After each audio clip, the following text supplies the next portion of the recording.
G'day there guys, if your dreams don't scare you, they're not too big. Take from that what you will, and it's your man Markee. Welcome back to another episode of r/AmiTheA. Now if you love today's content, I want you to sit back, relax, chuck a prawn on the barbie, and enjoy today's bloody good episode. Thank you. Posted by user Salty Throwaway AmiTheA. Titled, Am I the a-hole for throwing away a whole pot of chili out of spite? I'm extremely sensitive to the taste of salt. Nothing will happen to me health-wise if I do eat a lot, but I absolutely cannot stand it, and salted food is inedible to me. My boyfriend, on the other hand, is a salt fiend. He adds extra salt to everything, which is fine. Everybody has their own taste palette. I don't care what he does with his own food. I got up yesterday and decided to do chili in the crock pot. 5 PM rolls around, chili is done. We bowl up for dinner. I'm not very hungry, so I just make a tiny bowl with the plan to go back later. I made 10 quarts with the idea of leftovers for at least 2 days.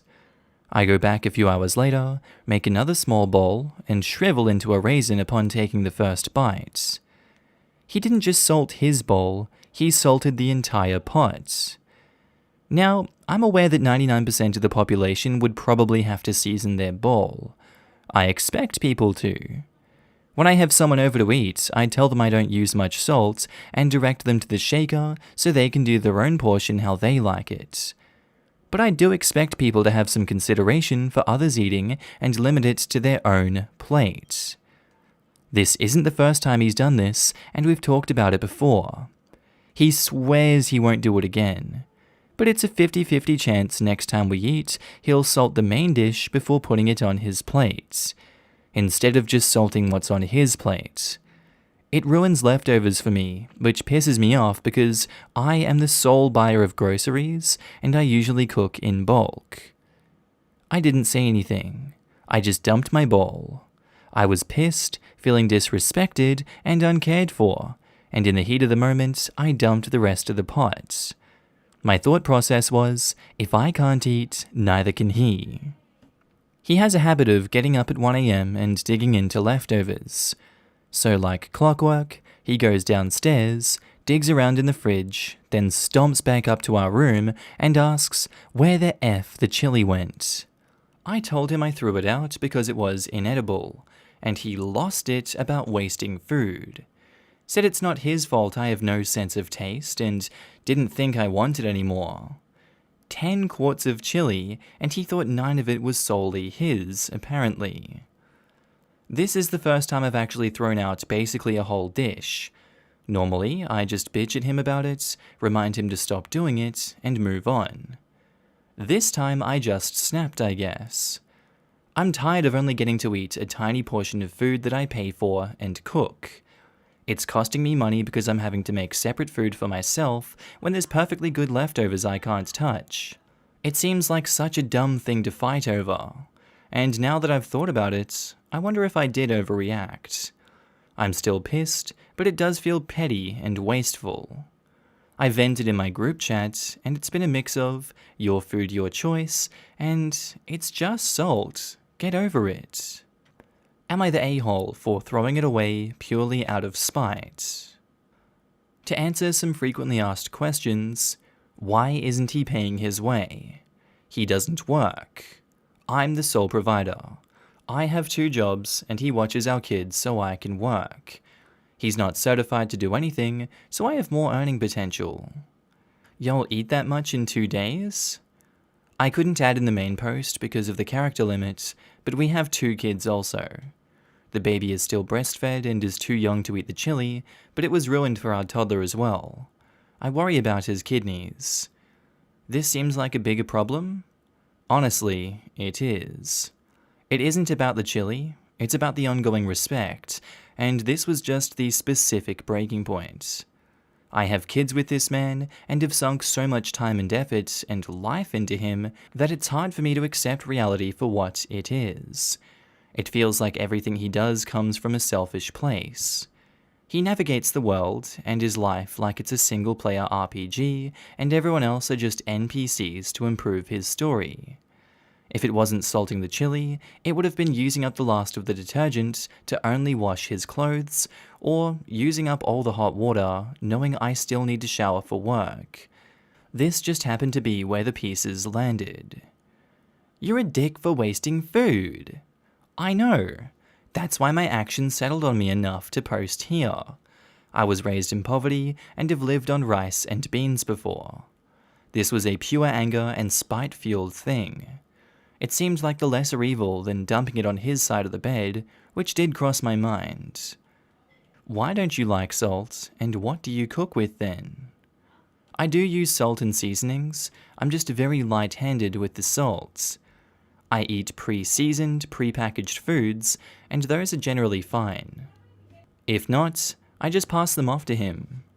I order McDonald's fries unsalted. When I make tacos, I use regular full-sodium taco seasoning mix, and that's a bit much, but I drown it out with other toppings on my own plate. The difference between me and him is that he adds additional salt on top of all that. He resalts McDonald's fries when he gets home, puts extra salt on top of the tacos, etc.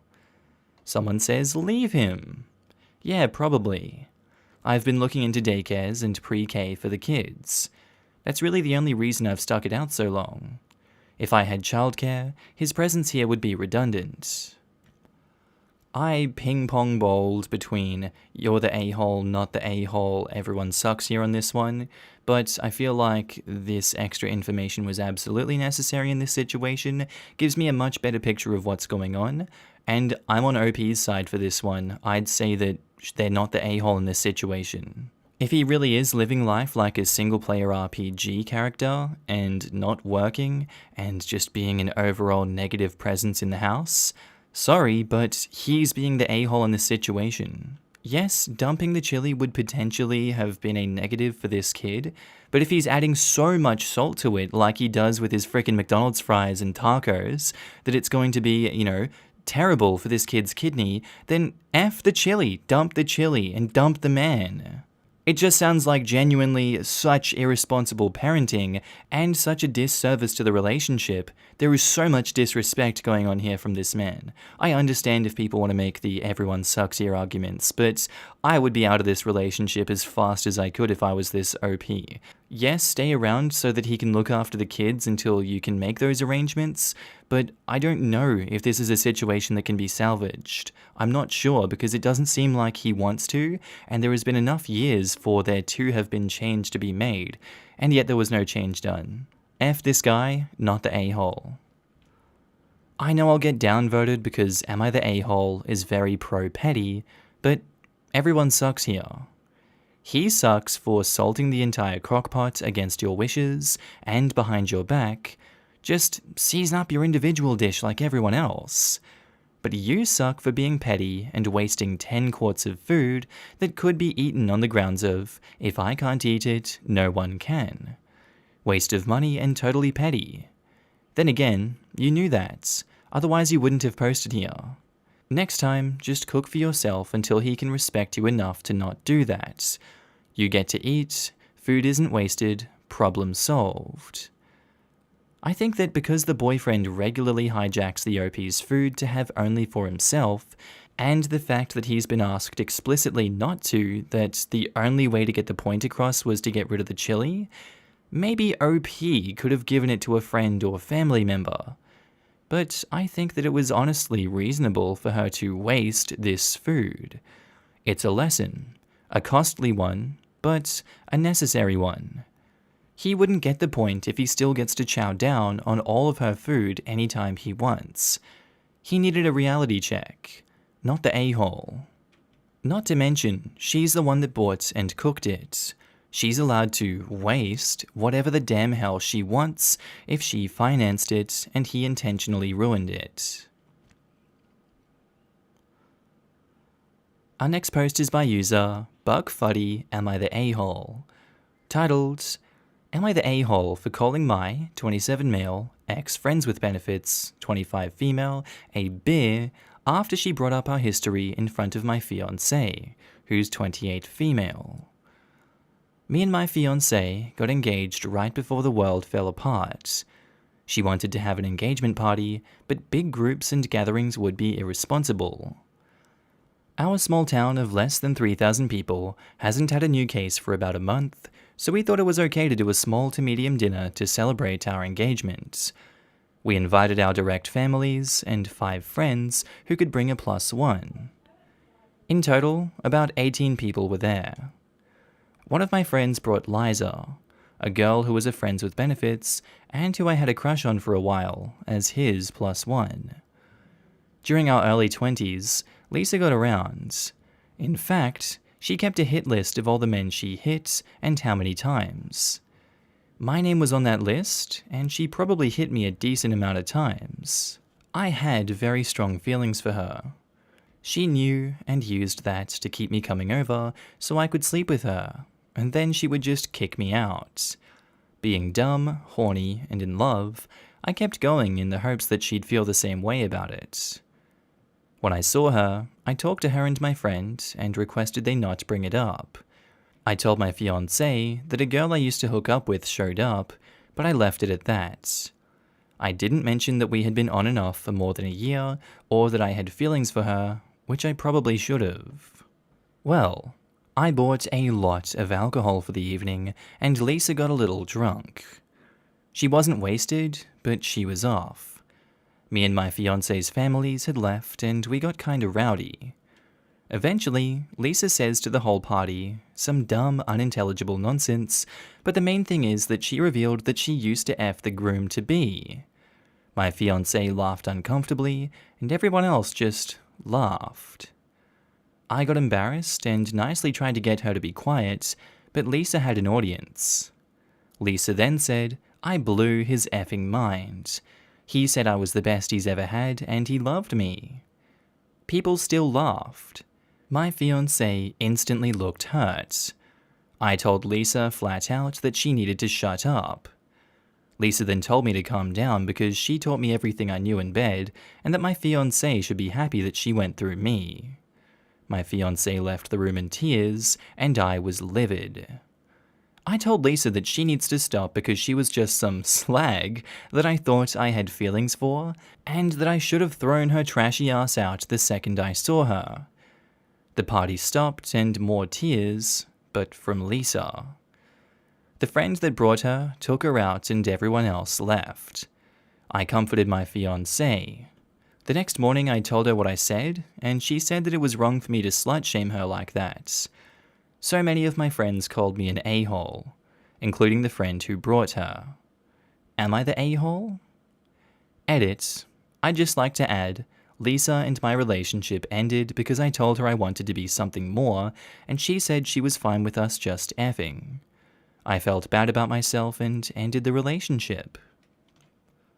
This is a tough situation, and I don't particularly know even if your actions were right in this one. There's a lot of mud being flung around at this engagement party, and I feel like it's all wrong place, wrong time for everyone in this situation here. I really don't think any of you guys made good choices here, and most of all I feel bad for your fiancé. She's caught in the middle of a crap storm, and I don't know how she's gonna feel after this one. Both you and Lisa did wrong in this situation. Lisa started it, but you're the one that decided to just do a double whammy and punch everyone in the party in the face. Hypothetically speaking, you were just like, bam, truth bombs, hate you, slut shame here, there, smack, smack, smack. She may have been the spark, but you were the atomic bomb. So everyone sucks here. Everyone sucks here. Sure, she's obviously an a-hole, but so are you. You were happy to partake of what Lisa was offering when it suited you. Having sex with someone, then calling them a bear for having sex unquestionably makes a person an a-hole every time. If she's a tramp, then so are you, OP. Yes. Dudes who sleep with a woman then call her a slur. Do you guys all have a problematic relationship with your own dick? Hear me out. She wasn't a slur before she slept with you. So what does that say about you, your self-esteem, and your relationship with your dick? Everyone sucks here. Obviously she acted in poor taste, but that poor taste came after you supplied the alcohol, a lot, to get everyone drunk, and clearly you were wrong to lie by omission to your fiancé about how involved you were, emotionally at least, with Lisa. But let's get real, buddy.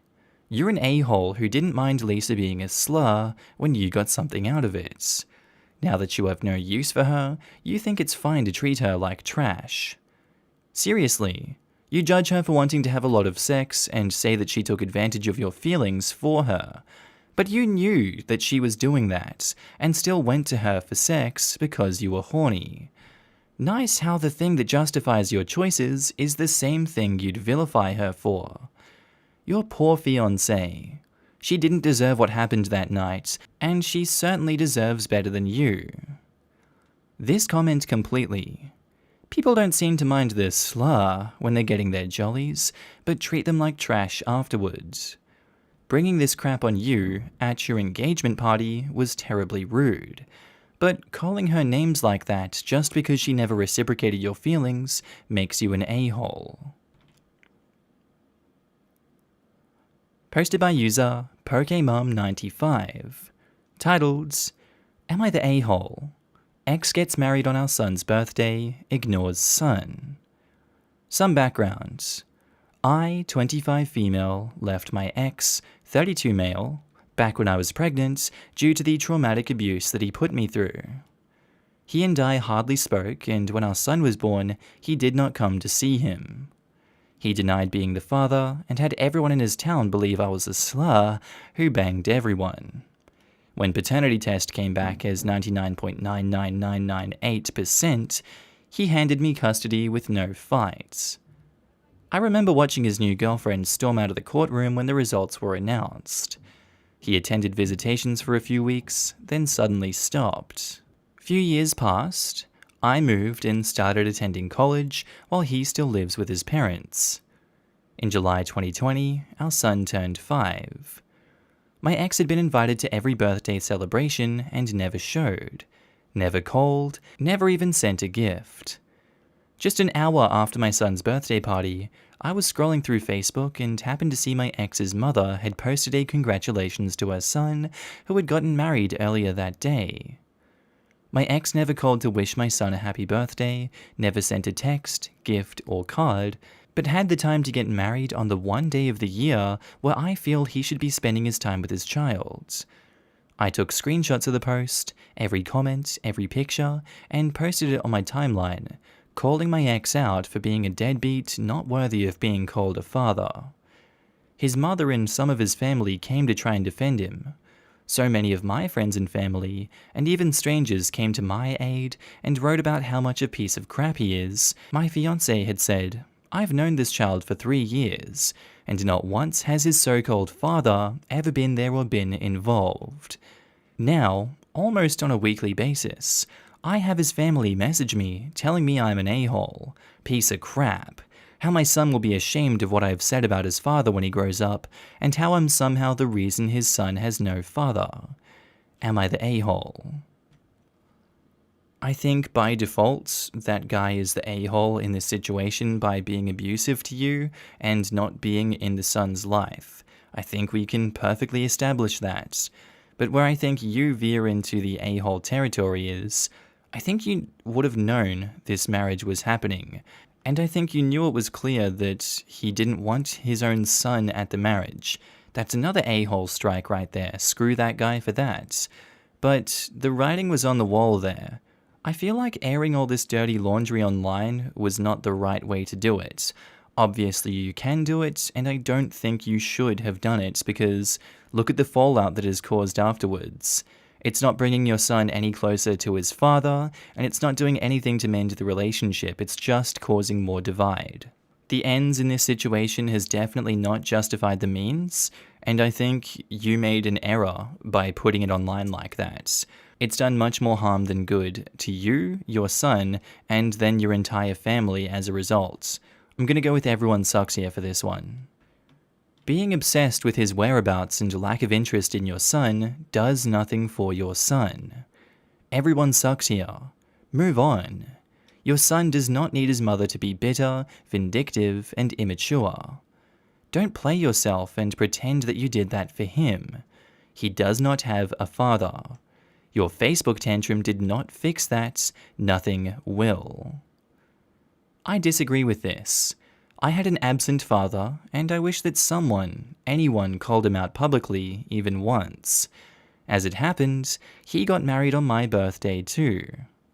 It does do something for children to know that someone had their back, and she's entitled to feel anger and sadness for her child, who may not get it now, but they will every single birthday when they're old enough to realize their parents cared so little about them, they scheduled a wedding on their birthday.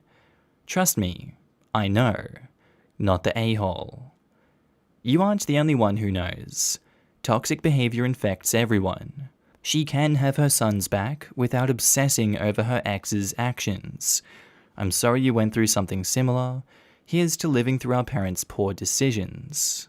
How is she obsessing over his actions by checking Facebook? Why the F is she following him and his family on Facebook when she knows he wants nothing to do with her or their kid? Sure, it feels good in the moment to put the deadbeat on blast, but ultimately it's petty and messy and doesn't magically change someone's behavior. Everyone sucks here. It sounds like he has zero interest, so why would you want that for your child? And if he was abusive towards you, even more so. Your behavior sounds like you're angry at him, and this is more to do with your feelings than what is best for your child.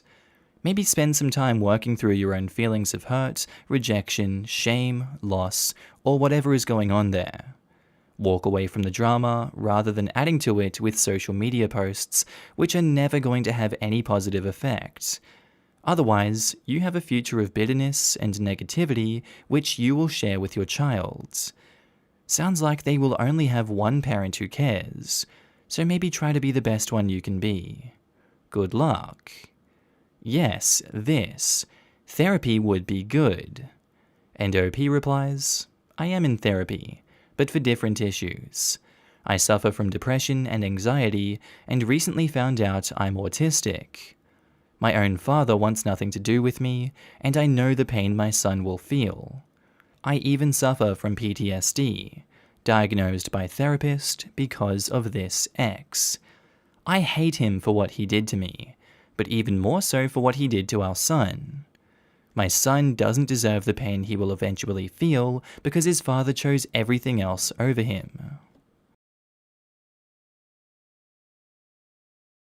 Posted by user Set of Fills.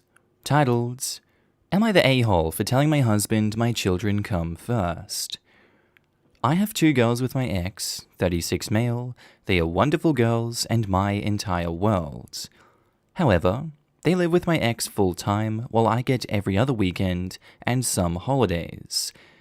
Now, my ex was just offered a job, and it's a really good job, and I'm happy for him. However, it's in another state, and I'm pretty sure he's going to take it because it's in his home state where all his family is. It's also my home state, as that's where we met, and my family all lives there too. So knowing that this is something my ex is going to do, I decided to discuss it with my husband and some options. I told him that if my ex does go back there, I would like to too, to be with my children and my family. Of course, I can't expect him to immediately lift his life and move with me, but I was trying to figure out if there was a way that we can do this.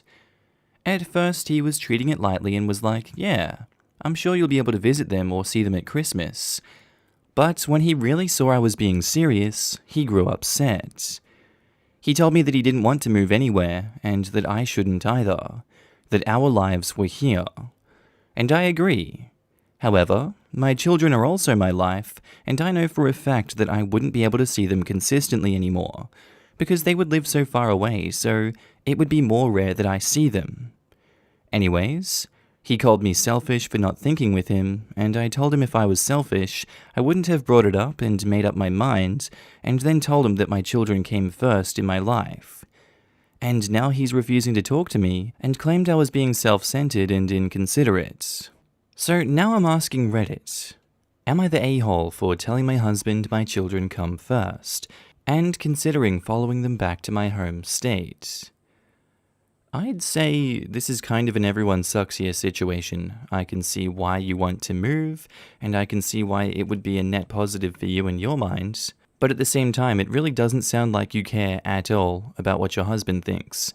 And that's not how the dynamics of a marriage work at all. If you're going to try and shoehorn this idea without getting the approval and mutual discussion of the two parties involved, you're really not doing your due diligence in this marriage.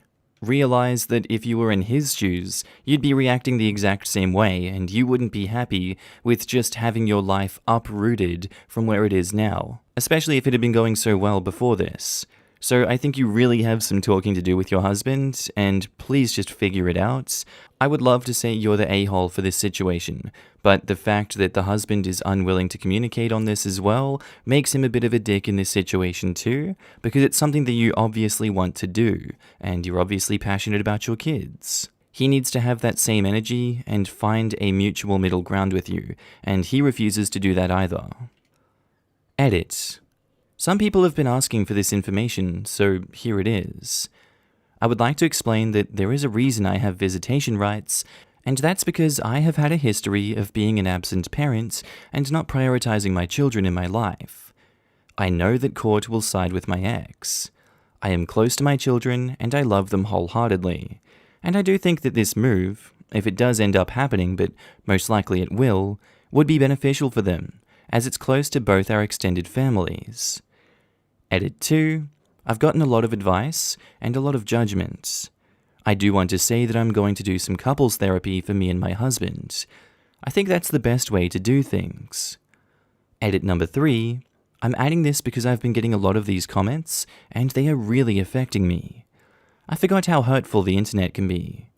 First of all, I was an absentee parent. I was absent for the younger years, and they are currently 10 and 8 years old. I have spent years building back the trust and love of being a mother. I am on schedule to have 50-50 custody. Because of all this, my children are my priority, and I would do anything for them. Edit 4, last edit, because I forgot to mention this. I am not trying to give my husband an ultimatum. This is not a yes or no situation. I love my husband, and am going to discuss every option with him. And I'm also going to go over my custody order to see if anything can be changed. Thank you everyone for your comments. It really made me think a lot, and I appreciate it. And not the last one, edit number 5. I can't respond to comments anymore, so I will answer your questions here. My ex is okay with me having 50-50. We have talked about it, and we have discussed it. When it comes down to it, he won't fight. We have both decided this is what is best for the girls.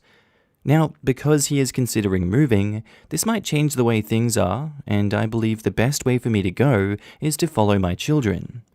However, there is obviously a lot to think about, so we'll see how everything turns out.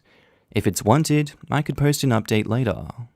And if they do post one, it'll be a very Merry Christmas, because I'd love to see a positive outcome here. Soda444 says, everyone sucks here. You're a parent, so it's your job to put your children first, but you also need to be considerate of your spouse. Your spouse should expect you to put your kids first. Knowing your family is somewhere else and discussing the potential of you returning there seems like something he should have done when you were dating. But I have to assume that there is more to this than what you can plausibly type here. Regardless, you are here asking if you're an a-hole or not, and that at the very least means communication failure.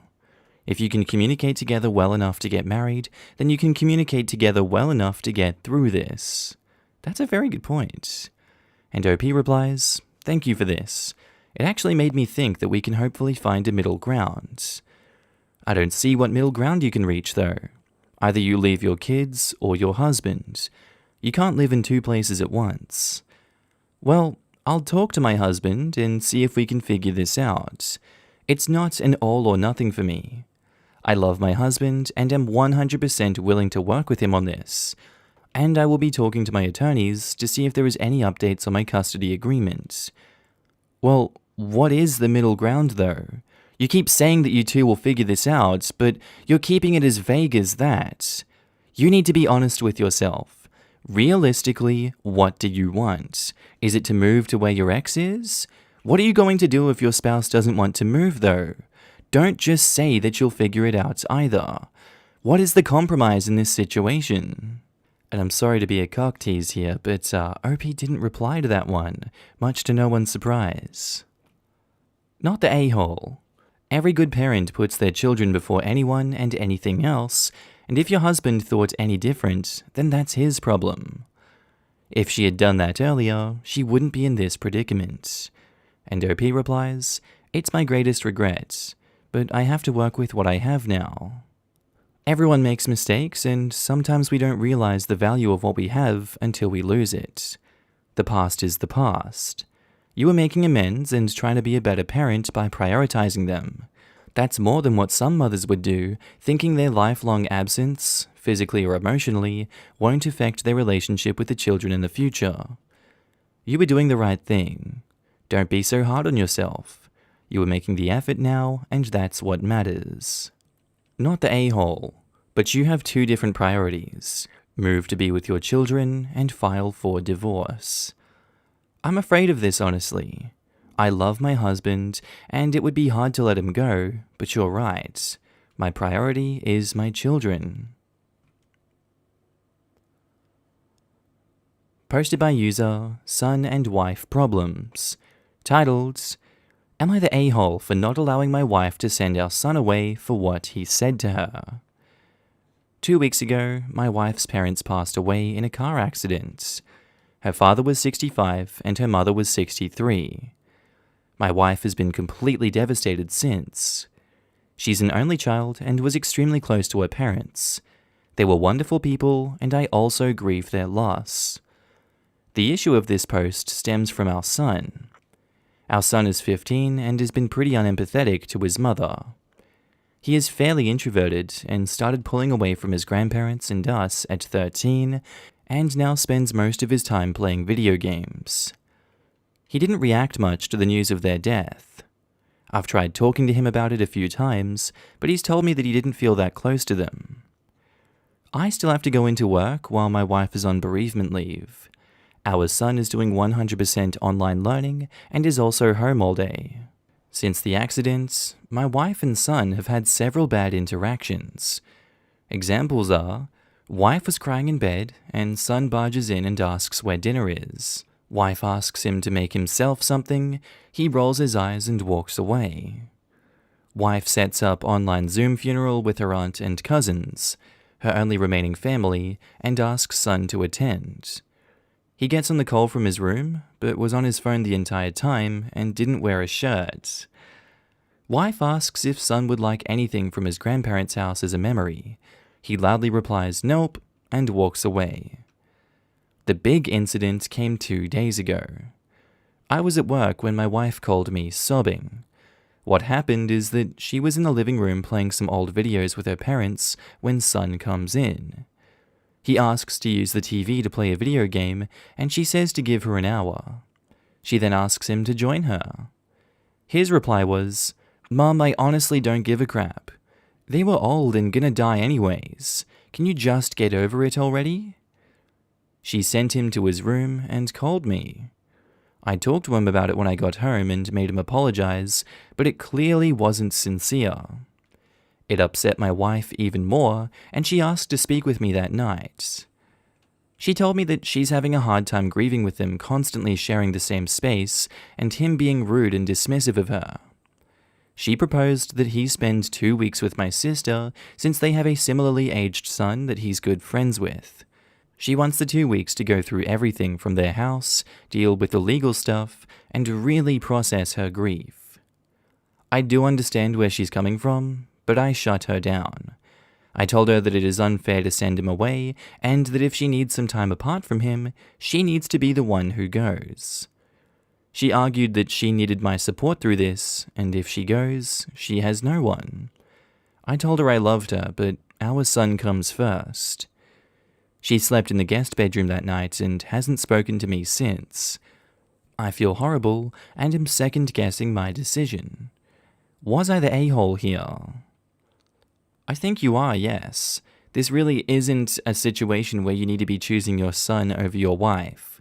He's been emotionally abusing her, and I'm sure if he was physically abusing your wife, you would choose your wife over your son any goddamn day of the week. But since you're not recognizing the damage that he's actually doing to her, and not allowing her to process grief, I really just don't have any sympathy for you in this situation. I would if you sat down with your wife and went through what she's feeling and why he's affecting her like that, but you've effectively just shut her down and said your feelings don't matter to me either.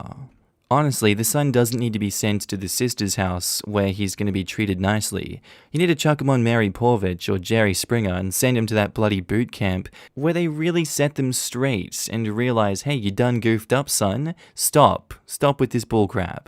He showed a genuine lack of empathy here, like sociopathic levels of that. That's really not normal behavior, and that needs to change from yesterday. If I was the father in this situation, I would not tolerate the son's disrespect of the wife's feelings and the wife in general. You're the a-hole. Edit. I apologized to my wife and called my sister. My son is going there for the 2 weeks, leaving tomorrow. I'd appreciate if you all stop calling him such horrible names based on this one post. No, he deserves it. I recognize that this behavior clearly isn't normal, as I thought it was. I was really similar as a kid and just ended up getting over myself as an adult. I'm looking into some child physiologists for my son and some couples therapy for my wife and I. She hasn't forgiven me yet though, but no, she isn't divorcing me. Thank you for your comments. You're the a-hole. Your wife lost both her parents at the same time and is suggesting the person disrespecting her grieving process go have a sleepover with a cousin. He's not exactly being punished here. She needs time to mourn, and your son is not only ignoring her needs, he is being very cavalier about the death, making it harder for your wife. At 15, surely he must understand that it's hard to lose a family member. What has happened in his upbringing that this part didn't go through? You say your son comes first. What I don't get is how is this a competition? Your feeling a-okay son gets to go spend time with a cousin, or your wife gets to hear all about how her son doesn't give a crap about her parents or her. It's like comparing hitting your funny bone and having cardiac arrest. Sure, you can check out the damn elbow, but maybe the cardiac patient needs some more help here. And by the way, I don't assume your son is okay. He's probably feeling very confused and has no clue how to handle it. You should probably get him some help, but from your title, I assumed your wife was insulted by his attitude and wanted him out permanently. This is nothing. Let the woman grieve. Seriously, I understand prioritizing a child in difficult situations, but this is a case of a minor inconvenience for the son, who can still do his online school anywhere and gets a fun bonus of hanging out with his cousin, versus your horribly devastated wife's situation being made significantly more difficult with having to be out of her home while trying to grieve and handle an estate. OP is a huge a-hole here, if he can't see that. Send the kid to his cousins for 2 weeks and put him in effing therapy when he gets back. Even the most angsty of teens understand not to be a dick to someone who is grieving. Posted by user SOMJT. Titled, Am I the a-hole for telling my mom how big my boyfriend is downstairs? I love my boyfriend of 2 years, but my mother really doesn't like him for very shallow reasons. Boyfriend is pretty short at 5'5" and is kind of shy. I think his height is fine, since I'm only 5'1", and he isn't shy when it's just me and him or other close friends. My mother is always asking me if I really am attracted to him, saying things like, "Don't you think he's too short for a man?" or mistakes his shyness for being boring. Well, the other day I got to my breaking point. She was asking her usual stupid questions, but I couldn't handle this disrespect towards my boyfriend any longer. She was saying, "Really, baby? Why him? You could have much better men. My friend has this tall, handsome dentist son who has seen a picture of you and thinks you're cute. You're missing out." This obvious disrespect upset me a whole lot, so I said to my mother, I'm with him for his long, fat, beautiful dick. You happy to know that now? I doubt Mr. Dentist is even half as big. And I ain't even lying either. All that missing height went somewhere else. Well, this makes my mother change color real quick. She's all like, ew, and saying she didn't want to hear that. Well, she shouldn't have kept pestering me for why I like my boyfriend, is what I tell her. Mum immediately drops the subject and says she's going to have a hard time looking at my boyfriend now without feeling embarrassed. Am I an a-hole for what I said to my mum? I was just trying to defend my boyfriend and our relationship. I'm going to give this one a pass in this situation. This is one of those times where stooping to the level of their mother isn't really so bad in my point of view. Yeah, it's gross and odd and weird and something you shouldn't be talking about with your mother, but that mother was only a stone's throw from making small dick jokes. So really, I just feel like you beat her to it, you got her to shut up and stop that stupid monologue that she's going on about. I can respect it. I'm gonna go with not the a-hole. I feel like if you're happy with the relationship you're in and there is no problems with it, you shouldn't have to justify to her why you're in a relationship with him.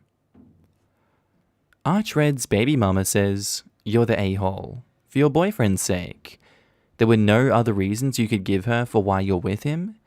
I mean, mum is also the a-hole for being so shallow, so everyone sucks here. Glad someone said it.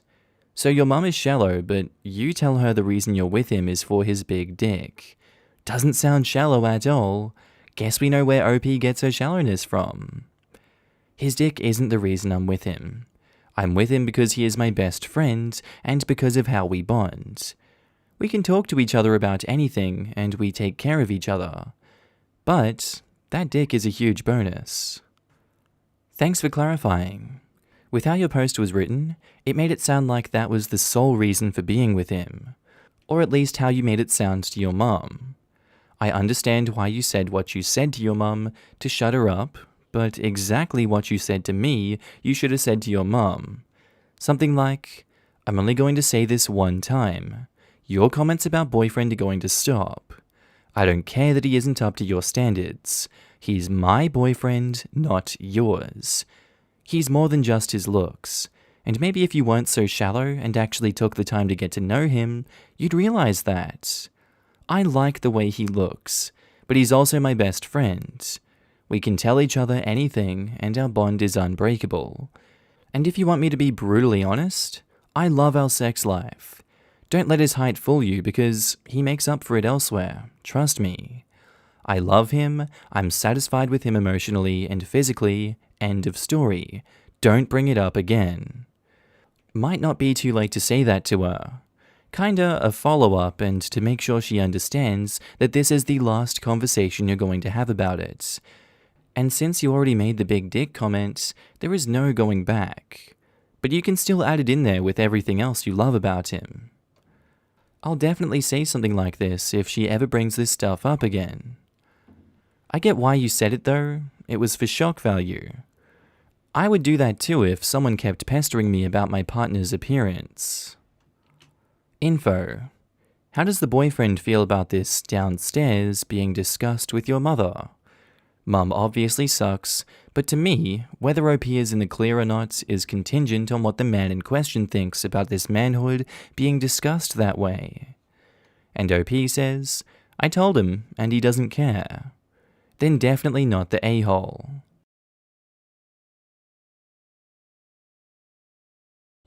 Posted by user SmallDare1986, titled, Am I the a-hole for embarrassing my boyfriend at a restaurant?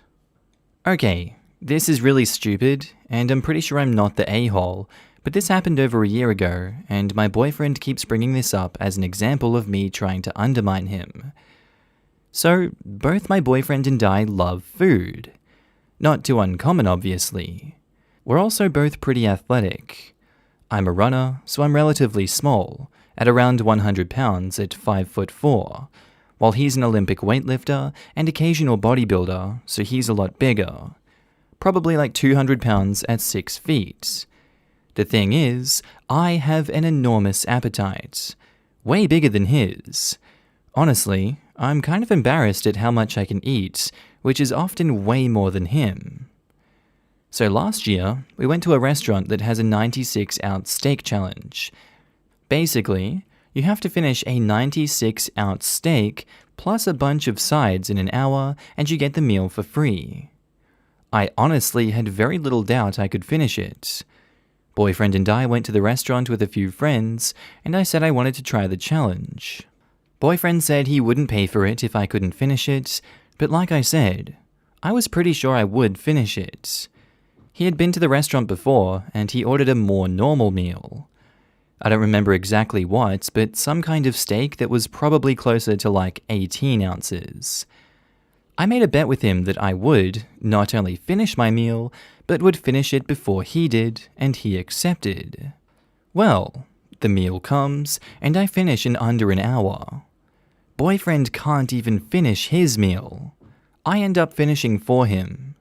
Our friends that were with us laughed and congratulated me, and teased my boyfriend that his girlfriend of half his size could out-eat him so much, and I told him to pay up.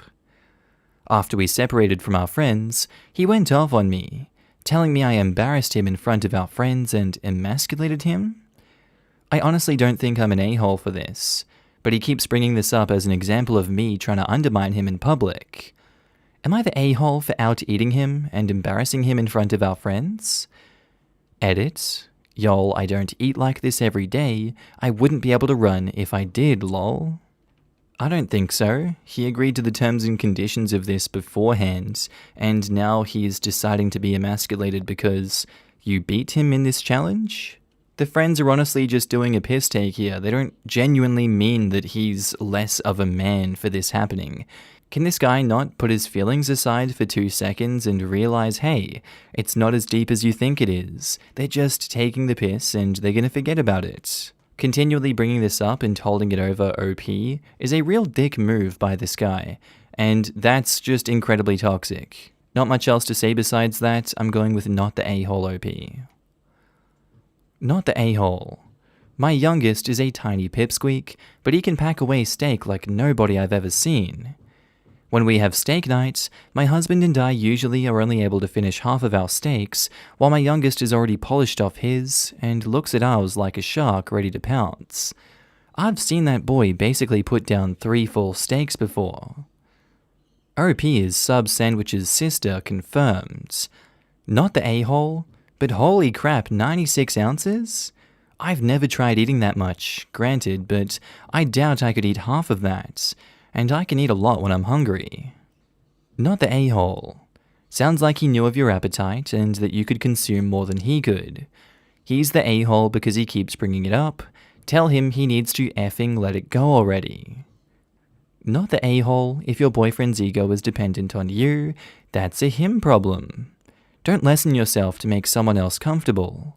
He needs to work on his issues. He should have been laughing with you and congratulating you. But instead, he focused on himself. Kinda telling. Update. Thanks for the feedback on my original post. I received a few requests for updates, so here goes. I first want to address the toxic masculinity. My boyfriend does not display signs of toxic masculinity. I was surprised how many people told me to dump him over this. We've been together 3 years, and he's extremely sweet. As mentioned in the comments, he grew up pretty small, around 150 pounds at 6 foot. Some commenters teased him, saying anyone who lifts and bodybuilds would weigh more than around 200 pounds. He fluctuates between 190 and 230, depending on if he's cutting, bulking, or prepping. This isn't always true. Most of the larger bodybuilders are on drugs. Boyfriend is not. His BMI is technically overweight and he has a lot of muscle. He always had trouble gaining weight. This was a point of insecurity for him because Asian men are often seen as effeminate. It's why he felt he had to work harder to be seen as manly. Teasing him for being 200 pounds is toxic. Please stop. I showed him this post and he apologized for constantly bringing this up. He wasn't implying I undermined him in an authority kind of way. Rather, he felt I was rubbing his insecurities in his face. especially as I was eating something as stereotypically masculine as steak. While we agree that societal views on masculinity are dumb, it's pointless to pretend like those types of expectations can't affect you. I apologized for ignoring this when I challenged him. Some people claimed this post was fake. I don't want to post too much personal info, so I don't know how to prove that I did complete this challenge. It wasn't easy, but it wasn't exactly difficult. My whole life I've had a huge appetite. However, eating as much as I want every day would make running difficult because of all the digestion and bloating. Most days I probs eat closer to 2,000 calories. On relaxed days or special events, I'll eat as much as I want, maybe like 4,000 to 7,000 calories. This happens at most 3 to 4 times a month. Running 80 plus miles per week, training for ultra marathons, burns a ton of calories. So in the long run, it evens out. I don't have a magic metabolism. I'm just extremely active and don't constantly eat 6-pound steaks. Lastly, I want to address body shaming. I'm fortunate I never had to worry about my weight. However, several commenters pointed out that runners should weigh more and have more lean muscle, so this must be posted by some lonely incel that doesn't actually know how much real women weigh. I don't need to justify my body, but I'm East Asian. My entire family is slim. I'm not the only underweight long-distance runner I know. I don't starve myself, and I keep myself healthy. I won't apologize if neither I nor my boyfriend have bodies that match with your expectations of what a particular athlete should look like. Anyways, I'm off to eat a bucket of fried chicken and a gallon of ice cream. Or not. Who knows? So basically, on his side, sorry, but also you should have known steak was very masculine. And you went, true. Should have thought of that. I'm sorry too. Still unsure why you'd apologize for not taking his insecurity into account in a damn food challenge. WTF? And OP replies, it was more like if I knew something was a point of insecurity for him, as his partner, I could have done more to be mindful of not making his insecurity worse. While it's true you should be kind and mindful of your partner, it just sounds like you have to diminish yourself to keep him happy instead. You should be free to beat him in anything, and he you without upset. If he can't cope with that, I'd ask my partner to go to a therapist. His insecurities are his. You shouldn't have to manage them for him. His insecurity is toxic and something he should be working on. Many men are insecure when their partner makes more money than them, but women shouldn't have to make themselves smaller to deal with the toxic insecurities of men. Also, sorry, but that is toxic masculinity. You can say it's not, but you're wrong. Hi, I'm an Asian girl dating an Asian Canadian man who's also a lifter and exactly 200 pounds. I understand that Asian guys in North America have a lot of issues with feeling emasculated by the media, but it does not excuse what your boyfriend did to you. It sounds like his resentment has went into toxic category, which, unfortunately, some men have went into when they feel insecure. You denying it doesn't help. I know you want to stay and you feel he's amazing despite what happened, but this is an issue that needs to be nipped in the bud. And you shouldn't validate such a ridiculous logic. You can validate his irrational feeling, but make it clear that it's irrational and that he needs to work on that side of him. My boyfriend, despite being socially aware and very concerned over how Asian men are treated in North America, would never get upset or feel emasculated by me eating more than him. If anything, he'd love it, so I'd stop making him eat my leftovers and finally help him lose weight. Seriously, your excuses for your boyfriend don't hold water because it's irrational. And FYI, toxic masculinity does not mean that he would be a sexist douchebag. He sounds like he may be a sweet guy. It just means that there are internalized views of what men should be. For example, men don't cry, men don't talk about feelings, etc. It is the ingrained notion that there are a defined ways of how to be a man. The fact that he feels steak is masculine and body insecurities over not being big enough for a man is exactly what toxic masculinity is. Posted by user Son's College Fund. Titled, Am I the a-hole for calling my son a moron and issuing him an ultimatum? I have a son, 17 male. Recently, he was challenged to a dare by a friend of his. He accepted the dare and vandalized my car. He broke the window, scratched the body after he was dared to do so by his friend. His reasoning was that he accepted the dare, and when he heard the dare, his friend told him not to chicken out and send a video of him doing it. I was furious and called him a moron. I also gave him an ultimatum. Him and his friend should pay me the money for fixing the car, or I will take the money required to pay for fixing my car from his college fund. I felt that his idiotic actions should have consequences, but my wife disagrees and said that we should let this pass, or else I will come across as an abusive a-hole to our son. Am I the a-hole? Where is this wife coming from, that the husband is an abusive a-hole for punishing the son? I mean, this is a fair punishment for the crime. I don't get how that's abusive. That's a real-world example of a punishment, and if not, it's going easy on him. If he vandalized someone else's property like that, it wouldn't just be a monetary fine that he's facing. Obviously, he wouldn't be sent to jail, but you'd have to get lawyers involved, and you might go in small claims court or something like that. And the whole process would just be dragged out and unnecessary. This is quite a slap on the wrist compared to how you could punish this man.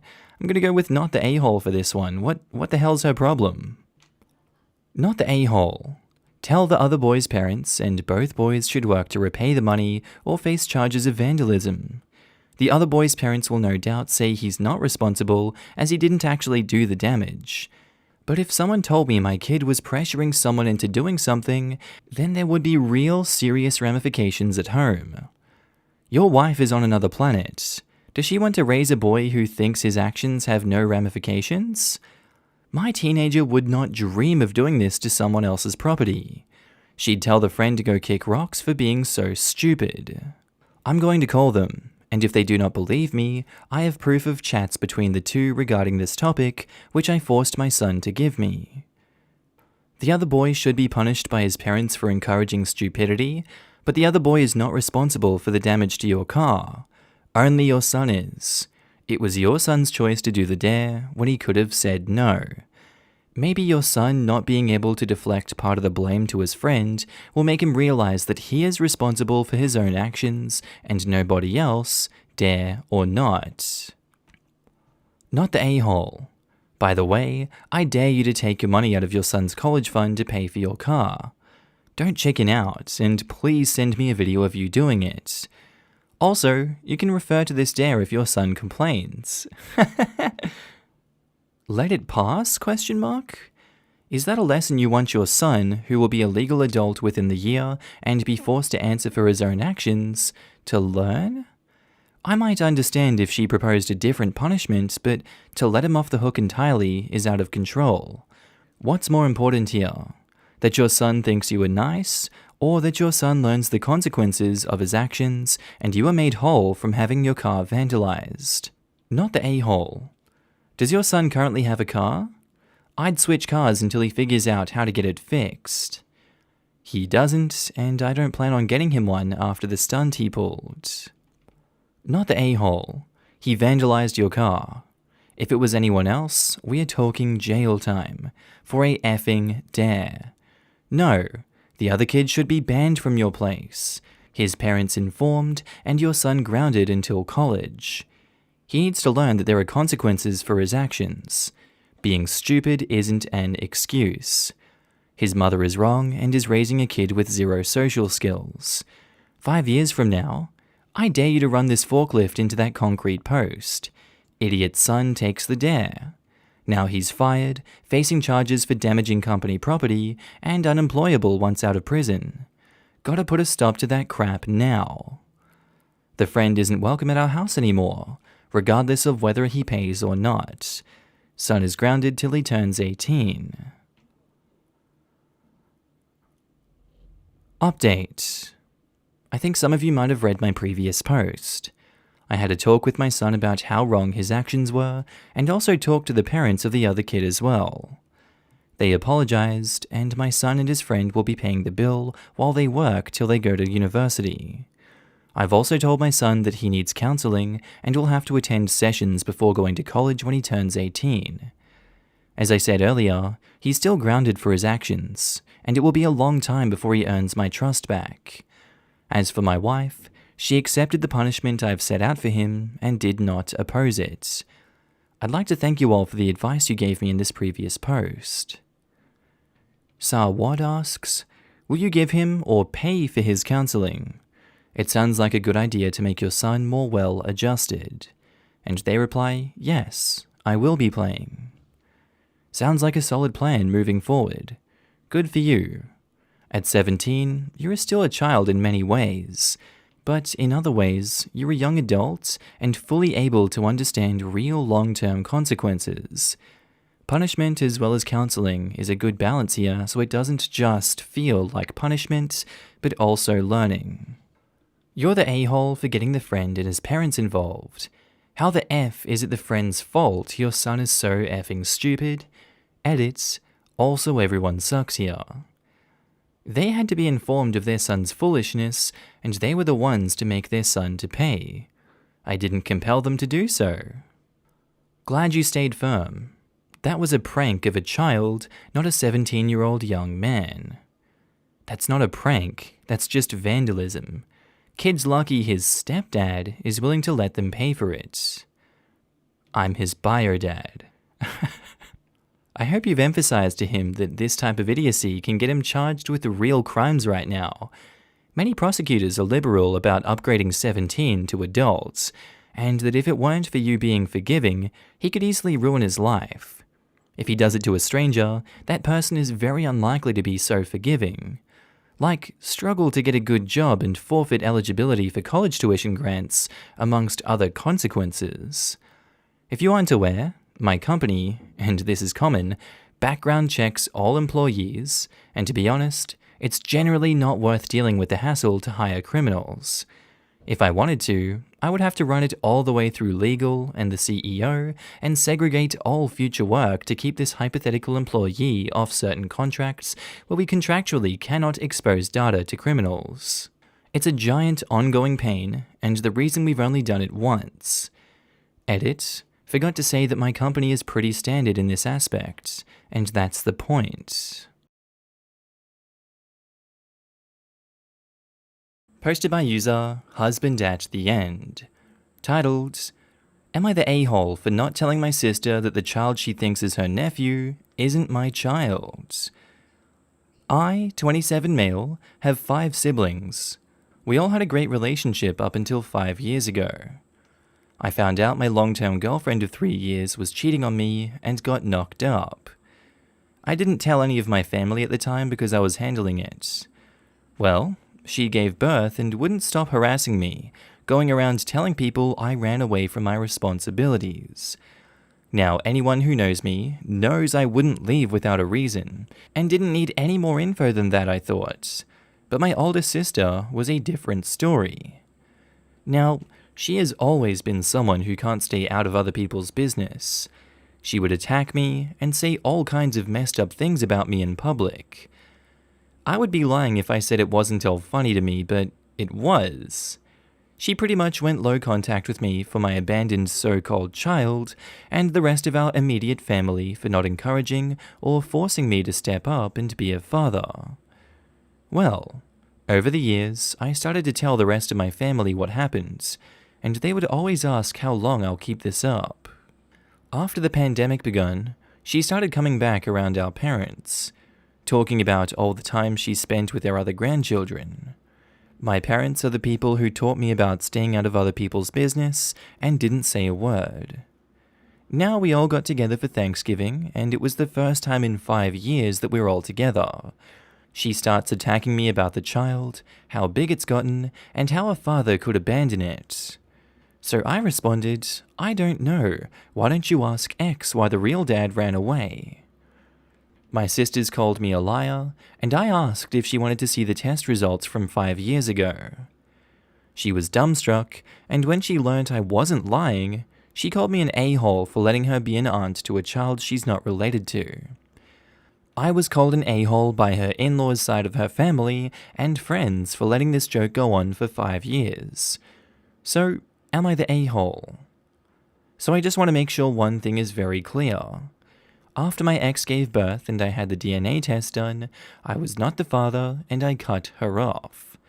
My sister went to see my ex without me knowing and got her side of the story, and immediately started attacking and berating me on social media. She never asked me, so I decided to keep letting her make an ass out of herself. No one else in my life took my ex's side, not even her own parents, because everyone knew my character. When I don't immediately jump to be a father to the child, she went to our siblings and our parents to try and force me, and when they didn't jump, she went low contact with our parents and no contact with me and our siblings. I have not heard from her in 5 years, so this is 100% on her. I don't think OP is an a-hole for not telling everyone about the paternity test in this situation. The bigger lie here was from the mother who cheated and decided not to tell everyone that, hey, the child is not OP's. I can understand why OP didn't want to go around airing that dirty laundry, but I really don't think that was the best decision. Whatever is done now, and you gotta live with the consequences of that fallout, because this woman is still in your life when I feel like she shouldn't be. The sister is a bit stupid for just blindly believing the ex, and now she feels a bit dumb, and I think she should feel dumb. I'm gonna go with not the a-hole. Everyone sucks here. Yes, she shouldn't have rushed to judgment, but there was no reason not to tell your family that someone who was purportedly a family member simply wasn't. Not sure if you meant it to sound this way, but it sounds like you let this persist because you thought it was funny. Granted, someone else in your family also could have told her, so she's probably the biggest a-hole if none of them wanted to mention it either when she went on one of her tirades. But she's justified in being upset at you, even if it is somewhat self-inflicted on her part. Edit: biggest a-hole is definitely the ex, because not only is she screwing with your reputation, she will be causing permanent damage to her child's emotional and psychological self out of spite. That's effed up. I highly disagree. OP's business is his own, and if his sister decided to butt in without asking his side of the story first, then that's on her. The ex could have easily told her that the child wasn't his, but she didn't. If the sister wasn't nose deep in his business, that would have never happened. Not the a-hole OP. I disagree. How many women are on this forum whose partners have walked away from their responsibilities, and their partners' families have enabled and protected these men, leaving them destitute and alone? Not sure the sister went about it the best way, but are we really going to fault her for standing up for the baby and the partner? She was misled by both OP and the ex, and acted from good intentions. I think OP is an a-hole, although I don't know enough to be able to decide between everyone sucks here and you're the a-hole. Agreed. Sister made a fair call based on the information available to her, and she's totally in the right not to continue the culture of tolerance for deadbeat dads running off. Quote, I would be lying if I said it wasn't all funny to me, but it was. OP intentionally allowed the situation to continue because it was funny, and this is why it's you're the a-hole. You're the a-hole. If your sister had thought that you had a child and abandoned your responsibilities as a parent, she was in the right to get on your case about it. Too many biological fathers do that, and it's really awful. This all sounds like some immature sibling rivalry that got brought into adulthood. Letting her think for 5 years that she had a niece or nephew like that is plain brutal, nosy or not. Posted by user ElevatorAfter81, titled, Am I the a-hole for not allowing hand-me-down gifts for my baby?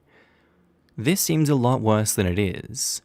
I'm the youngest of my cousins in my family by a lot, and I'm having my first child at a very old age for my family, 35. Due to this, my cousins all had their kids ages ago. The youngest of my cousins was born when I was 22 years old. That was 13 years ago. My child is the first baby in the family in over 13 years on my side, and the first in almost 40 years on my husband's side, as he's an only child with no cousins. I realized that in many families, getting hand-me-down things is a rite of passage. But with how old any hand-me-downs would have to be in this case, and just how long they would have to have sit in God knows what conditions to come to me, I honestly don't want anything that isn't new. I accepted a wooden cradle from my husband's family, but that's different because it isn't fabric. But my family would only be giving away fabric hand-me-downs. I can't even imagine what shape any fabric item would be in after so many years. All I can think of is the blankets my mother made. My mother made baby blankets when I was a teenager, but after just 5 years of being stored in the attic, they were found covered in mold and mouse droppings and bugs. I don't trust anything fabric that old. I would never feel like it was clean. I put a request for no hand-me-downs in the invite to my baby shower because I wouldn't want them to give up something they valued for me to just throw it away, because I 100% will be. Now I'm getting called greedy and materialistic and accused of thinking I deserve better just because I waited so much longer than everyone else to have kids. I just think too much time has passed. Am I the a-hole for requiring new things only if people are going to give gifts? I definitely can understand where you're coming from this situation, but unfortunately I do think it's a bit of a dick move to require only new things. I mean, look at the state of the world that we're currently in. A lot of people are still living paycheck to paycheck, much worse than they were previously. I feel like you're kind of destroying a tradition there, or stomping all over it, if you don't accept the hand-me-downs. I would just take it if I was you, and store it yourself, and, not use it around those people if you don't want to. I think it's a sign of disrespect not accepting them in the first place. I feel like deep down you know that, and I think you need to steer the ship in the other direction. You're the a-hole. You're the a-hole. Clothes that old, if stored properly, are fine. We have clothes from when our now adult kids were little 20 years ago. They've been in storage bins the entire time. Those blankets weren't stored properly, so that's how they got moldy and mouse droppings on them. Agreed? You're the a-hole, OP. My mum stored my baby clothes since I was a kid, and now they're being handed down to my cousin's kids. Sure, they were a tad dusty, but no bugs or mold. Sounds like your mum didn't store her blankets properly. Seriously, do you buy an entirely new wardrobe every few years or something? You're the a-hole. Just accept the gifts with good grace. Wash them and don't use them if you don't like them. I'm also curious how many people actually gift hand-me-downs at a shower. Not only was it tacky to put it in the invitation, but I'm wondering if it was even necessary. And for the ones that do exactly this, just accept them graciously and deal with them later. You're the a-hole. None. OP is tacky. I'm actually very surprised seeing all these posts here on Reddit of giving used stuff to others. We don't do that at all. We always give new stuff at baby showers and when the baby is born. The other parents and new parents can ask for if they want something used by other kids, but it's not by default. And that's mostly for cradles or walkers, never for clothes. Posted by user NoDog18493, Am I the A-hole? Titled, Am I the a-hole for telling my son that he is not welcome in my home if he gets a dog? The title doesn't paint me in the best light, but please hear me out. My ex-husband and I split about 3 years ago. We have both since found new partners and are quite happily co-parenting our 2 children, Milo, who is 17, and Jason, who is 14. Milo is essentially blind. He is completely blind in one eye and does not have a great deal of vision in the other. We've done what we can to support him and cater to his needs. He's a very confident and outgoing boy despite all of this, and it brings me a great deal of comfort knowing that he is happy. Everything was going absolutely perfect until a few weeks ago.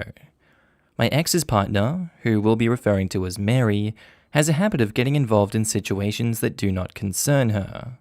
She frequently tries to take over as mother when my boys are staying at their dad's house. She makes a point of butting into calls to talk to my boys, and when Milo was 15, She went out of her way to buy him the Harry Potter books in Braille. She knew that this was our thing. We'd curl up on the sofa and I'd read the books to him. Well, a while ago, she decided to stick her nose in and suggest that Milo get a guide dog. He doesn't really go out on his own. He is always accompanied by a friend or family member. He was very sold on the idea and has started looking into applying for one, as his GP apparently agrees with Mary. I am not a fan of this idea. Milo is perfectly capable of navigating his way around the house, and he always has someone with him when he's outdoors. I just don't see why he'd need a guide dog. I also admit that I'm a bit of a clean freak and like everything to be sitting tidy. That's just not possible with a dog. I am not having my home being covered in dog hair and having the furniture chewed up and jumped on. The boys begged for a cat for ages, and the cat hair is bad enough. I'm also not a big fan of dogs. I was bitten as a child, and ever since, I've always been a bit wary of them. We had a disagreement about it yesterday, and I snapped, telling Milo that he can get a dog if he wants, but he's not living under my roof with it. By all means, if he had moved out and got a dog, then I wouldn't see any issues with it, but he's adamant that this is what he wants, knowing full well I don't want the house to turn into an absolute pigsty. He has been informed that under no circumstances does he bring that animal into my home. He can visit as much as he likes without it, and I will of course visit him, but the dog can't live in my home. His dad and Mary, of course, have taken his side. Jason has tried to talk to his brother, but Milo seems dead set on this idea, and now thinks I'm an a-hole for not allowing a dog in the house. Am I the a-hole in this situation? Edit to add, I am not infantilizing my son. What does it matter if I referred to him as my baby? I do the same with Jason. They are my children and they always will be, no matter how old they are. Parents of Reddit will understand this. I am sick to death of all the comments accusing me of this. I know Milo is almost 18, I did give birth to him. I want Milo to be independent, but that's a lot of unnecessary stress to put on him right now. And no, I am not bitter about Mary. No, she is not abusive. I never said she was. I just don't like her waltzing into our lives and trying to take over the role of mother. If Milo wants something, for example, an item of clothing, and I cannot get it straight away, Mary will go out of her way to get it first. When my husband told her that Milo likes singing, she decided to have a karaoke night with him. Anything she can do to make herself look good, she will. The guide dog suggestion was no exception. I'm gonna go with you're the a-hole for this one. I don't understand why you're being so steadfast here. Your son has an obvious and glaring disability. Yes, he always has someone going outside with him, but I'm sure if you were in his perspective, he wouldn't always want to have someone else have to be outside with him every time he goes outside. I'm sure everyone would agree with that statement. It seems like Milo has absolutely no independence here, and you're continuing to take that away from him.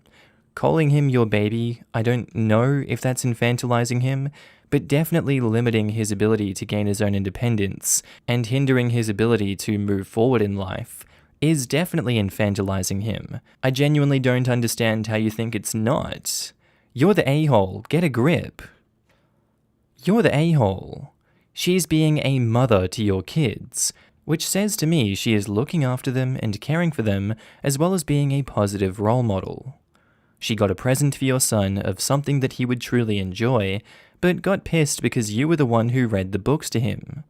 And now you don't want him to get a dog that allows him independence. Strong, you're the a-hole, because this is screaming at me that you don't want him to have his independence and want to control him. You gave him an ultimatum. I hope you're prepared for the potential negative effects. Lol? She bought him books that she knows he likes so he can read them at his own leisure and not have his mum read them to him when he's 17 years old. And now she's putting ideas in his head about him being able to go outside without supervision. What an evil, interloping little tart. Like, I can see reading the first few Potter books to a younger child, but the last ones are massive bricks. I can't even guess at how long it would take to get through them. assuming someone reading them live is probably not going to do so for more than an hour at a time. I am flabbergasted at this posting. I am a 74-year-old woman with graduate training who worked in human services during my career years. What parent does not want their child to have the maximum opportunities to live a full, rewarding life?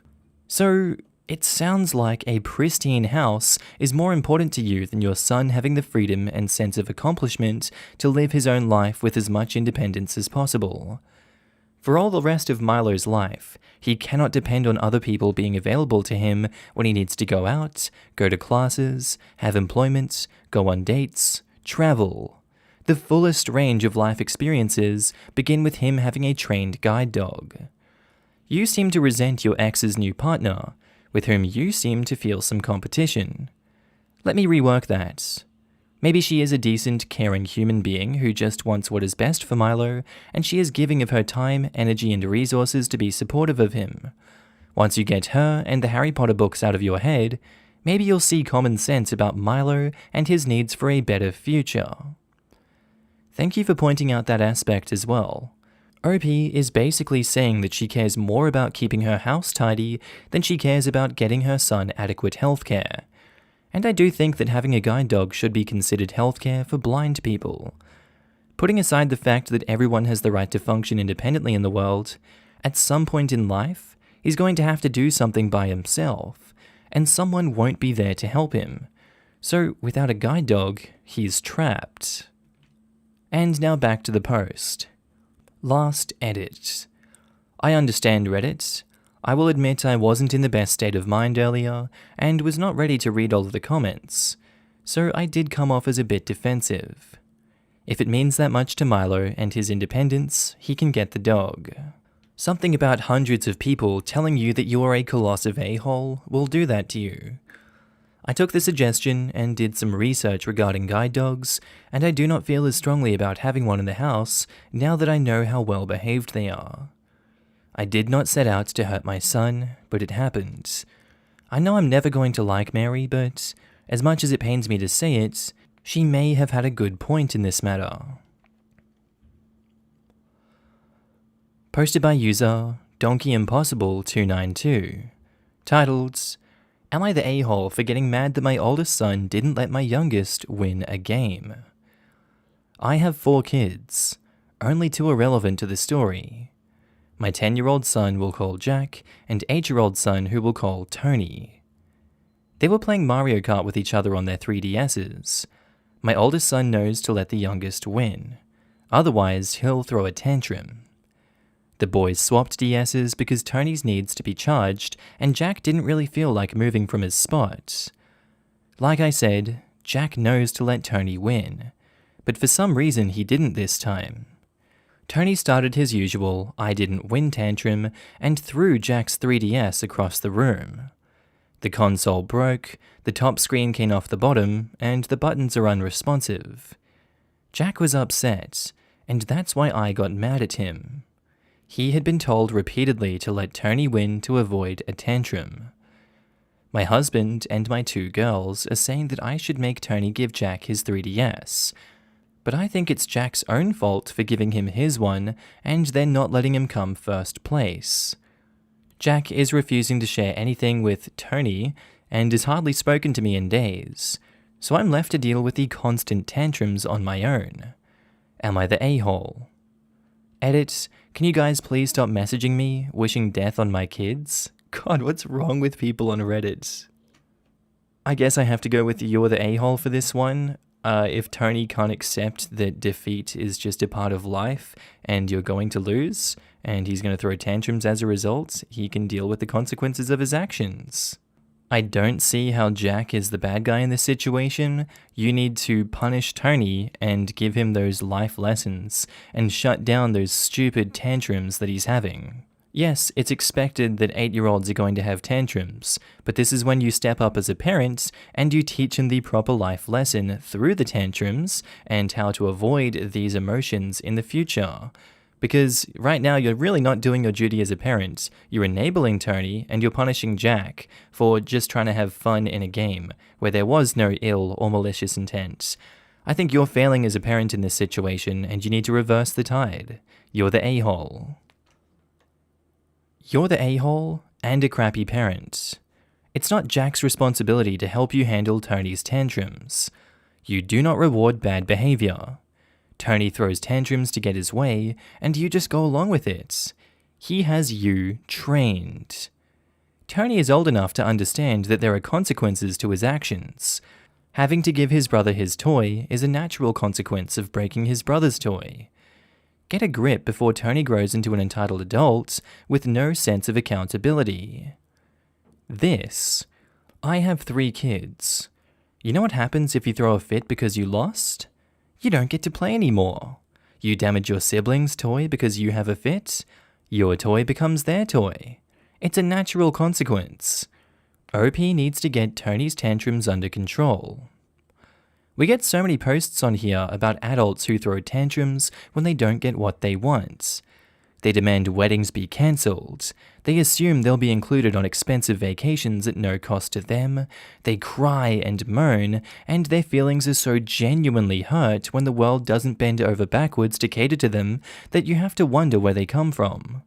This is where they come from. Enabling bad behavior and spoiling kids, even when they deserve punishment and discipline, generates entitled adults who consider themselves the center of the world. Wonder if the mum will be able to convince a cop or judge that his son doesn't need to go to jail or prison because he should have just been given his way in the first place. I mean, honestly, what the hell is this mum thinking? Son goes on to R-word a girl, and the mum says, girl should have just let him have his way. I mean, that's drastic, but how far does this go before mum teaches some life lessons here? It is drastic, but it's totally the reality. That's exactly where my mind went thinking about how this kid is going to grow up to be an entitled monster. You're the a-hole by 1000. What kind of lessons are you giving your youngest here? He is long past old enough to know that in any competitive game, someone's got to win and someone's got to lose. You could have long since turned situations like this into teachable moments. Instead, you were deeply enabling Tony to be the spoiled crap that he is. And to make matters worse, you yelled at Jack for it. Your husband and daughters are spot on here. It's called consequences. Maybe if you taught Tony sooner that his actions have them, you wouldn't be in this situation. This is the kind of crap that, if left unchecked, ends up with Jack going no contact with you at the first opportunity when he's an adult, and Tony in a failure to launch situation, where he's still living with you when he's 40. However, it's not too late. Reevaluate and change course. Edited to add, where is your husband in the whole active parenting situation? He's not off the hook either. Parenting needs to be consistent across the board and not 100% on you. Our first post is by user ThrowawaySJE, titled, Am I the a-hole for telling my girlfriend I was sick of paying for her to visit her obgyn when there's nothing wrong with her? So my girlfriend, 39, gave birth to our daughter 6 months ago. Since then, it's been a continuous, torturous cycle of her visiting her obgyn for checkups, them telling her she's fine, and then her complaining about their expert opinion and trying to involve me, who is no more of a doctor than she is. After her first few postnatal checkups, she has now insisted on bringing me along because she was angry that her obgyn, after the 3-month period, found it unnecessary to examine her for tears that she claims to have, and just told her to go do her Kegels. At her appointments, she'll claim that she feels like her uterus is falling out, that she can't jog because she pees herself the entire time, or that blood clots the size of our baby's head keep coming out of her vagina, and that she has the worst back pain she's ever experienced. Her obgyn will in turn tell me that this is a natural part of recovery, and that my girlfriend was likely having a particularly heavy period, and that the only thing she needed an obgyn for was if she wanted to go back on birth control.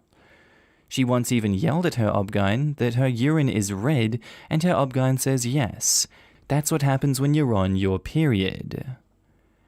How a lactation consultant also got in a fight with her, which made my girlfriend start crying a while back. They basically said that there was nothing preventing her from pumping breast milk, and it's natural for women to suffer back pain after birth, and there's nothing you can really do about it. They told her to stop describing her back pain as if it was a kidney infection. My girlfriend had quit her job because she claims her back pain would make her customer service job unbearable, and now I have to pay for everything.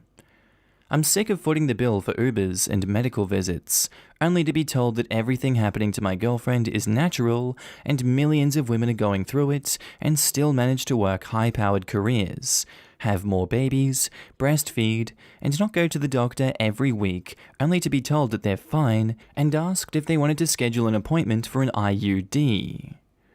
Yesterday, my girlfriend said she wanted to make another appointment because she feels like something is tearing down there. I was finally exasperated enough and said I was sick of her always running to the doctor and doing the same thing, expecting different results. I told her I heard it with my own ears that she was fine and that I was tired of hemorrhaging money for these doctor's visits. Am I the a-hole? Just gonna be real here, OP. It kinda does sound like you are being an a-hole in this situation, and I feel like we see in these stories all too often that women's pain and women's needs go too unchecked. So she's gone to a lactation doctor and a bloody obgyn, and both of them are telling her to piss off. That just doesn't sit right with me. That screams to me, be a more supportive husband and get her to better doctors that will actually care about her health and not swipe her to the right and be like, get out. No, you're just here for an IUD if you want. Everything, all this pain you're suffering, natural. We don't need to fix your pain. It's cool for you to be in pain. Is a doctor's job not to do no harm? Is it not to help their patients out? I just don't understand why you can be so thick as a husband and not help her. She's in pain. Help her. Get her some help. Jesus Christ. You're the a-hole. Academic Panic says, what the fuck is that comment about it's normal for urine to be red on your period? No, it's fucking not. You're the a-hole, mate. Your girlfriend is obviously experiencing pain and discomfort, and nobody is taking her seriously. She needs to get a referral or find a new obgyn, one who isn't dismissive. And you need to show some damn support. Also, blood clots the size of the baby's head. Lordy, that is not normal either. This woman either needs a different doctor who won't write her off as crazy, and a different boyfriend too for that matter. Like, 2/3 of what OP describes his girlfriend going through are things I was told by my OB to call about and make an emergency appointment. A clot the size of a baby's head? That was go directly to emerge territory. So much of what the girlfriend is describing are things that my OB would be so alarmed about. OP, maybe you don't know this, but there's a huge problem in medicine where postnatal problems of women, including uterine prolapse, heavy bleeding, and back pain, are ignored or brushed off. So very real problems go untreated. OP, please educate yourself on this problem. Redoubtable South says, you're the a-hole. She should get a second opinion from a different obgyn. What she's describing doesn't sound normal, and if she's describing back pain consistent with kidney infections and blood in her urine, she should be checked for a goddamn kidney infection. This is a problem faced by millions of women around the world, at any point in their lives, but also frequently after childbirth. Major problems are ignored as, that's normal, and that just happens after childbirth. But it's completely unacceptable, and you're doing the same damn thing to her. What do you guys think about this one today? Have you gone through complications similar to this one post-birth, or has your partner also gone through things similar to this? And what did your doctors say about it when it happens? Also, what do you guys think about the judgments for this one? I'd love to know in the comments. Our next post is by user 576759997, titled, Am I the a-hole for my reaction when I got home and found my 6-month-old daughter wearing the same diaper for 9 hours? What the fuck? I, 35 female, have been busy with work. I'm a nurse and taking care of my 6-month-old baby girl and her 6-year-old sister. My husband works night shifts 3 nights a week, so he's usually sleeping at home during the day. He got himself a PS5 a month ago. He started spending time playing. He used to handle some of the house chores. Now all he does is make excuses of how tired he is and how much he needs sleep. But he'd come home from his shift and starts playing. He drinks a lot of coffee to stay concentrated and awake. Also, he stopped eating properly. Keeps forgetting to do things that I ask him to do, like help fix his daughter's toys or take turns in changing diapers, etc. I started calling my mum to come help since he'd been too busy to do simple things. He didn't like that I asked others for help and said I didn't have to, that he'll start helping again. I actually believed him and left for my 8-hour shift at the hospital, and before I left, I reminded him of everything he needed to do, from feeding and changing diapers to cleaning our daughter's room, etc. He said, "Don't worry about it," and then I left. I called him to check on the kids and he said everything was fine. I came home in the evening and I was shocked to see our 6-month-old bed was put in the living room, her stuff on the couch while he was playing. She didn't stop crying. He said he didn't know what was wrong. Turned out he didn't change the diaper after I left. She was wearing the same diaper for 9 hours. He said he forgot, but he was busy playing. I immediately took care of her. I knew her rash was going to get worse after that. My 6-year-old's hair was a mess and he didn't brush her hair. The kitchen was a mess. I was livid and kept yelling at him for being neglectful and reckless and literally forgetting about his own kids over a game. He said that I was overreacting and that it was my fault for not reminding him on the phone. I told him it was my fault for leaving the kids with someone who doesn't even brush his teeth. He got offended and left the house minutes later. His mum called me telling me that my husband stays up at night to make a living for his kids and that I was pressuring him by giving him more than he can handle. I tried to explain, but she kept lashing out, calling me controlling, and said I might be frustrated from my job. That's why I'm taking it out on him. I hung up on her and had to take care of all that mess. Sorry for any mistakes, I'm just so exhausted. Yeah, I don't understand where this husband gets off doing this. There's only so much you can tolerate with one person shagging off their duties like this, but Jesus Christ. In a sense, you've been enabling this behavior by not doing anything about it by now. I'm not attacking you for that. I'm just saying that this should have been nipped in the bud as soon as he got that PS5. Perhaps this is an element of this man that you've never seen before because he hasn't shown it, and now he is? And to me, this sounds like a genuine big relationship deal breaker, like a big red flag smacking me in the face.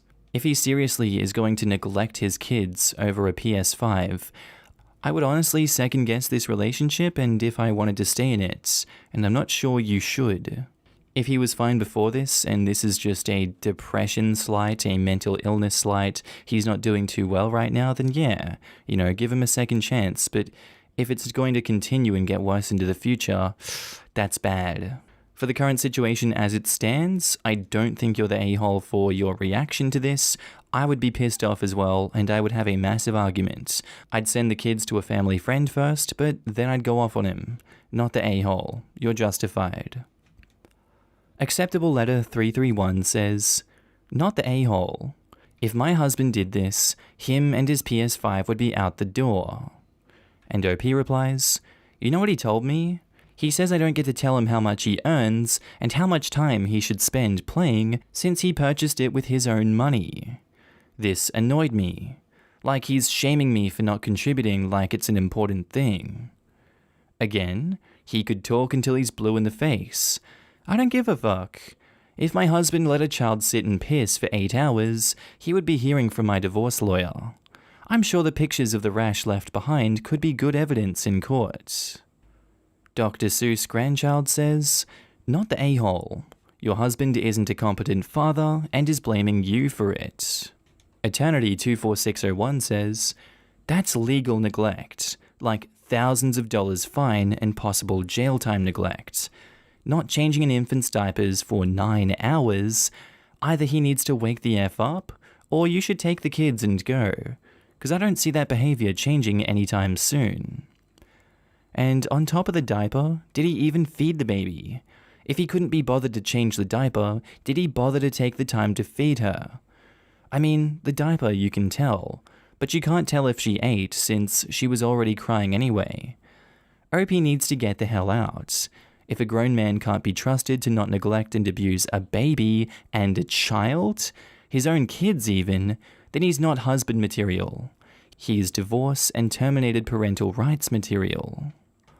And I'm going to throw this one to you guys. What would you do in this situation? Would you be just as angry as I have been at this man? Would you kick his ass out in the street? Or would you try to work things out? And if you have been in similar situations, what's your story? Also, do you think they're the a-hole for this? I'd love to know.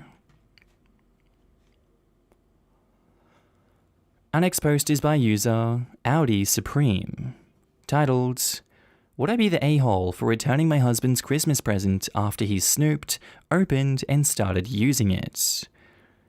Just as a startup, I would like to say that he literally went digging to find the gift. I hid it in our attic in a tote of summer clothing, which he literally never gets into. He never steps foot in that attic because he is terrified of spiders. So, anyways, my husband has been saying for months that the only thing he wanted for Christmas was a VR headset. He's wanted one since they came out with them, so it's been a hot minute that he's been obsessed with these rigs. So when I found the VR he wanted on Black Friday for $200 less than the original asking price, I immediately bought it. When I got home with the gifts, he was in the garage, so I quickly ran the item into the attic and hid it. The item was still in the box, in the bag, with the receipt not wrapped. When I was in the attic, my husband came inside, that's what she said, and yelled up the stairs to ask what I was doing, and I told him I was sifting through stuff to see if I had any extra snow pants for a friend, which she had asked me for the day prior. He didn't question it at that point. However, he must have felt something was up because when I left for work the next day, he found the girl after he went shopping. I came home early from work due to them scheduling too many people on, and when I returned, I found him in the living room with the VR all set up and him playing some game. Meaning he went through the entire setup process and downloaded the games already. I was so pissed off and upset about this. Not only did he ruin the surprise, but I didn't get to see his fucking face light up when he opened it, which I had been looking forward to. As soon as he heard me clear my throat, he ripped the headset off and said something like, "Oh, you're home early? I found this and wanted to test it out before you gave it to whoever you bought it for." I will admit that me immediately starting to cry was over the top excessive. I was just extremely bummed out. I think that's when he gathered that the item was for him. However, I walked out, got in my car, and took off to our local park to sit by myself for a minute. He texted me and said, "I'm sorry, I didn't know it was for me. You know how long I've wanted one of these bad boys, so I truly just wanted to test it out. I thought it was for your brother. But no offense, you're acting like you came home and saw me with another woman or something." I didn't respond. Would I be the a-hole if I returned the gift because he snooped, opened it, and ruined the surprise for me? I'll admit I went to the comments to get a second opinion on this one after I did an entire, ramble about everyone sucks here, and I realized I was wrong because the comments give me some insight. I initially argued that OP returning the gift to the store was a bigger dick move than him lying and, going through the entire process and cock-blocking your emotions. And it turns out that I was wrong about that. I think this is a not the a-hole judgment. I think his lies and deception were much bigger than anything you've done in this story. So I think it's fair that you would go and return it and get something else. I think he needs to learn a lesson from this one. If he's going to snoop and figure it out, don't go through the entire process of setting it up. That's a dick move. At least just see it, walk away, and feign surprise when you get the gift. He knows his partner better than anyone else, and this was malicious. So I'm going to go with not the a-hole. Hannah's Flora says, "Not the a-hole. You know this, but your husband is lying. He didn't think it was for your brother. He knew it was for him. Those VR headsets require you to either set up a new account or link an existing one. So by his own story, he took your brother's gift and just put all of his own shit into it? Come on. He knows he fucked up, but is trying to deflect back on you by making you feel bad for your reaction. And by the way, given this exact setup, I would have cried too. Don't blame yourself for crying, it wasn't excessive. It was absolutely understandable. Amazing Grease replies, this response is 100% OP. Talk to your husband, and if he can admit that he was lying and didn't expect to be caught, don't return the present, but do take it away until Christmas. He lied and tried to gaslight you. It was wrong to do on all levels regardless of his intent, but if he can't be honest with you, then you would not be the a-hole for returning the present. No one opens a present for someone else and starts using it as a gesture of goodwill. Counting the Ravens says, not the a-hole, and honestly, his response would piss me off even more, because he's trying to shift the problem from himself to you. He says, well, yeah, I opened the game, but you overreacted like crazy. Jeez, what's your problem? Return it and get him $200 worth of socks in the VR headset box. But make sure you hide that box again, just to see what happens this time. Don't return the VR, but do the socks thing. Just not $200 worth. Just enough to fill the VR box. Put the VR headset in a boring brown box and wrap it up and hide it at a friend's place. Give that VR to your brother and then put the socks in the VR box. When he opens it, just say, you were right that brother would appreciate the VR headset more. I appreciate your sentiment and kindness to wanting to test it out for him. I couldn't afford anything for you because of the headset I bought the brother, so I got you these socks instead. I was going to put it in a brown box, but the VR box was already opened and torn into. I didn't want brother thinking that it was broken and tampered with. You understand, right? And I guess I put the question on you guys now. What would you guys do in this situation? Would you go atomic and fill the VR box with socks and give it to the brother? Would you scold the husband for his actions like everyone's telling OP to? Me personally, I would just wrap it up and tell him he can't have it till Christmas. That's a bit of a passive approach, but I think it's the easiest in this situation if the husband is willing to negotiate the situation and come back to a middle ground. And if he's willing to genuinely apologize, that's fine too. I think people can learn from their mistakes and their stupid actions. As they always say, Hanlon's razor, like, never attribute malice to which is adequately explained by stupidity. Some bad things might happen, not because of people having bad intentions, but because they did not think it through properly. So that could well be what's going on in this situation. I don't know, I'm not an all-seeing eye, and I'm not the voice of reason, as we know. Let me know what you guys think in the comments down below. Who's the a-hole here? Who isn't the a-hole? And tell me how your day's going. Posted by user Logical Preference 73. Titled, Am I the a-hole for getting a girl at work fired for having an OnlyFans account? So I, 30 female, work as a financial advisor at a rather large and well-known firm, along with my co-worker T, mid-20s female. One lunchtime, T was having a discussion with us about how she had started an OnlyFans and was already getting subscribers. She said they should forget about slaving away at a desk for a company and take their future into their own hands, etc. Kinda sounds like a multi-level marketing scheme, except you're selling your body now, not stupid products. Okay. T then told me I should try it. I brushed this off and said it's just not something I'd like to do. She asked me why, and I shrugged and said, just because. It's like asking me if I'd like to become an actress or a doctor. Neither appeal to me. However, T didn't see it that way and said, what, do you think you're better than me? I said no, of course not. I just wouldn't consider doing sex work as a career. T took great offense, saying that if I'm happy earning peanuts working my life away for a boss just for dignity, then that's on me, and I mustn't judge her for wanting to make a better future for herself, that she's not ashamed of what she's doing. She also said, when your children ask you why they were poor their whole lives, You can tell them it's because you had too much dignity to provide for them more. By the way, I have 2 children, and I'm fully able to provide for them. This pissed me off. She got up and went back to her desk.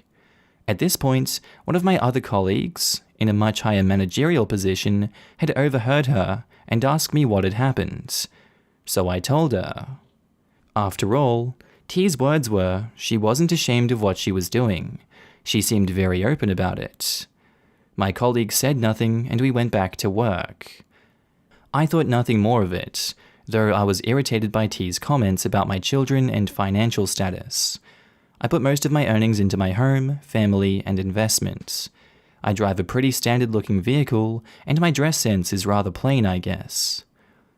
About a week later, I noticed T was no longer coming into work. One of the girls she hung out with a lot at lunchtime was shooting me angry looks and speaking in hushed tones to their usual group.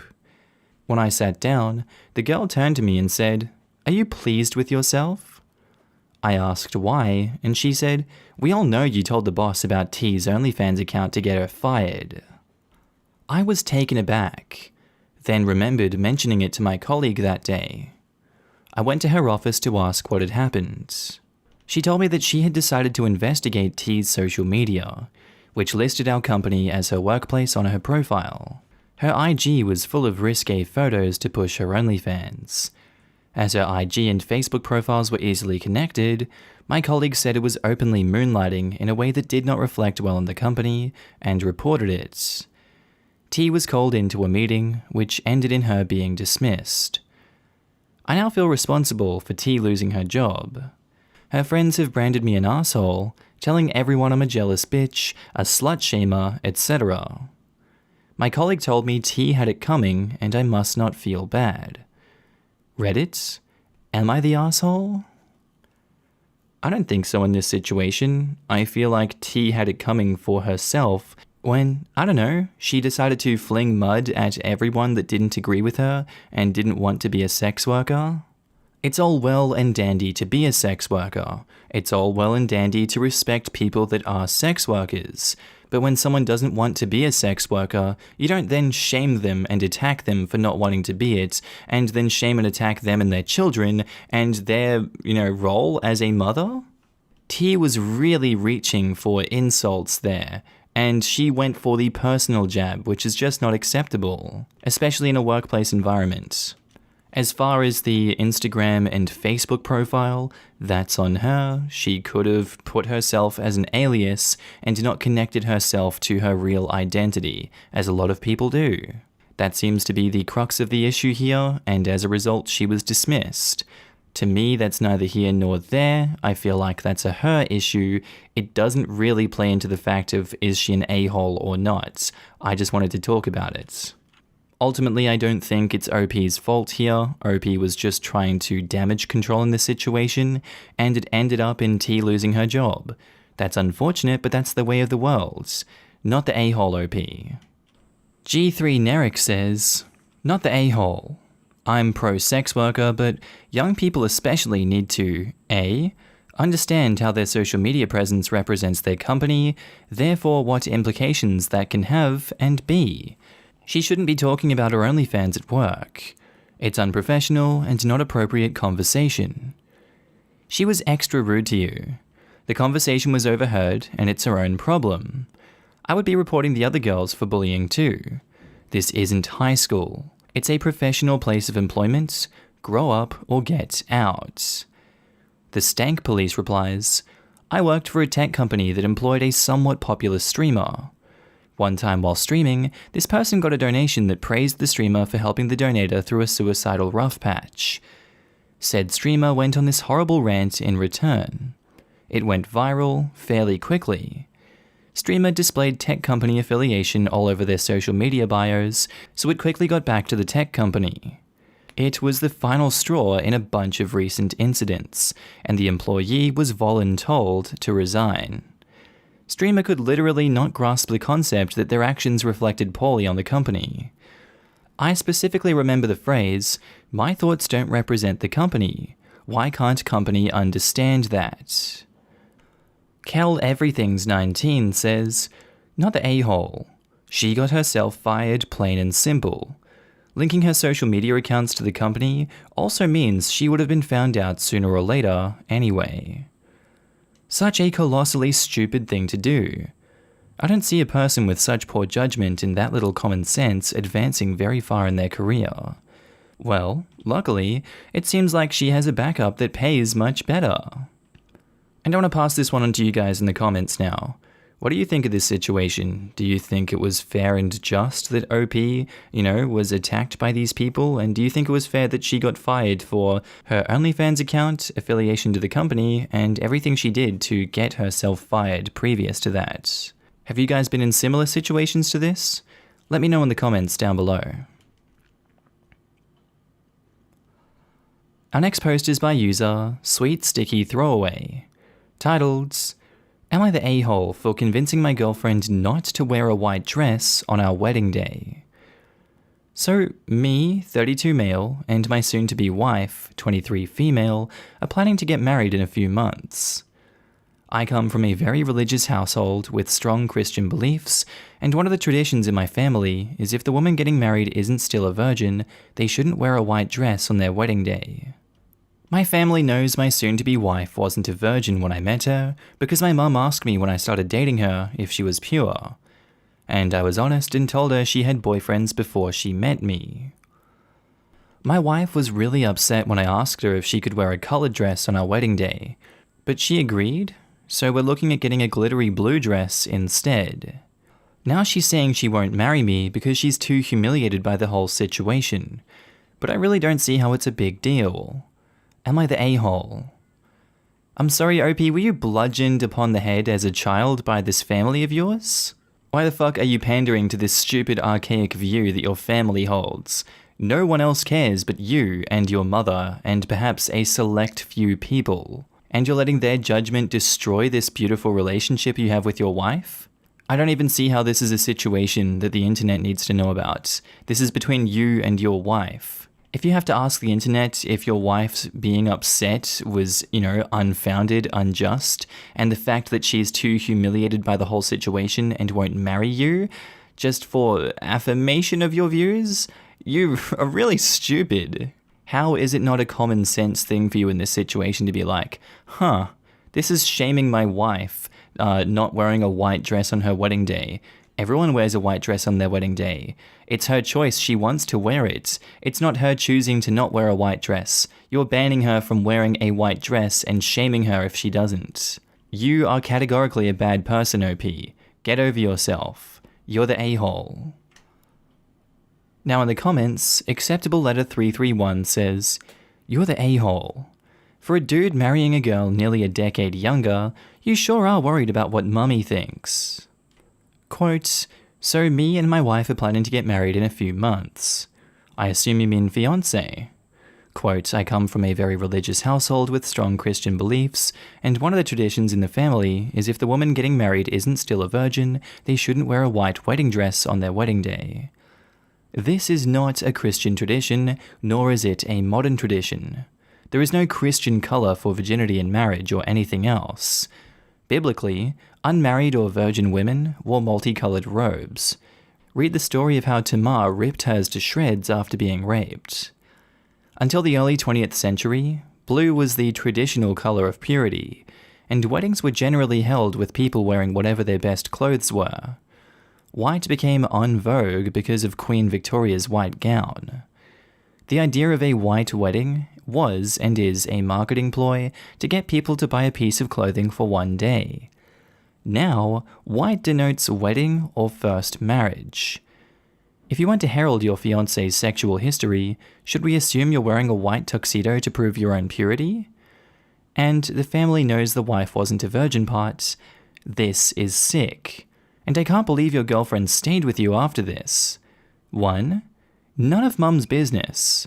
None of yours either, unless she was actively pregnant or had an STD. And 2, purity doesn't equal virginity. Sneaky edits, I mean virginity does not equal purity. Silly Markee brain. Quote, your wife was really upset, looking at a glittery blue dress instead. Your, again, I assume you mean fiancé, has every right to be upset. Again, where's your purity pledge to her and her family? And now the am I the a-hole part? You are now lying.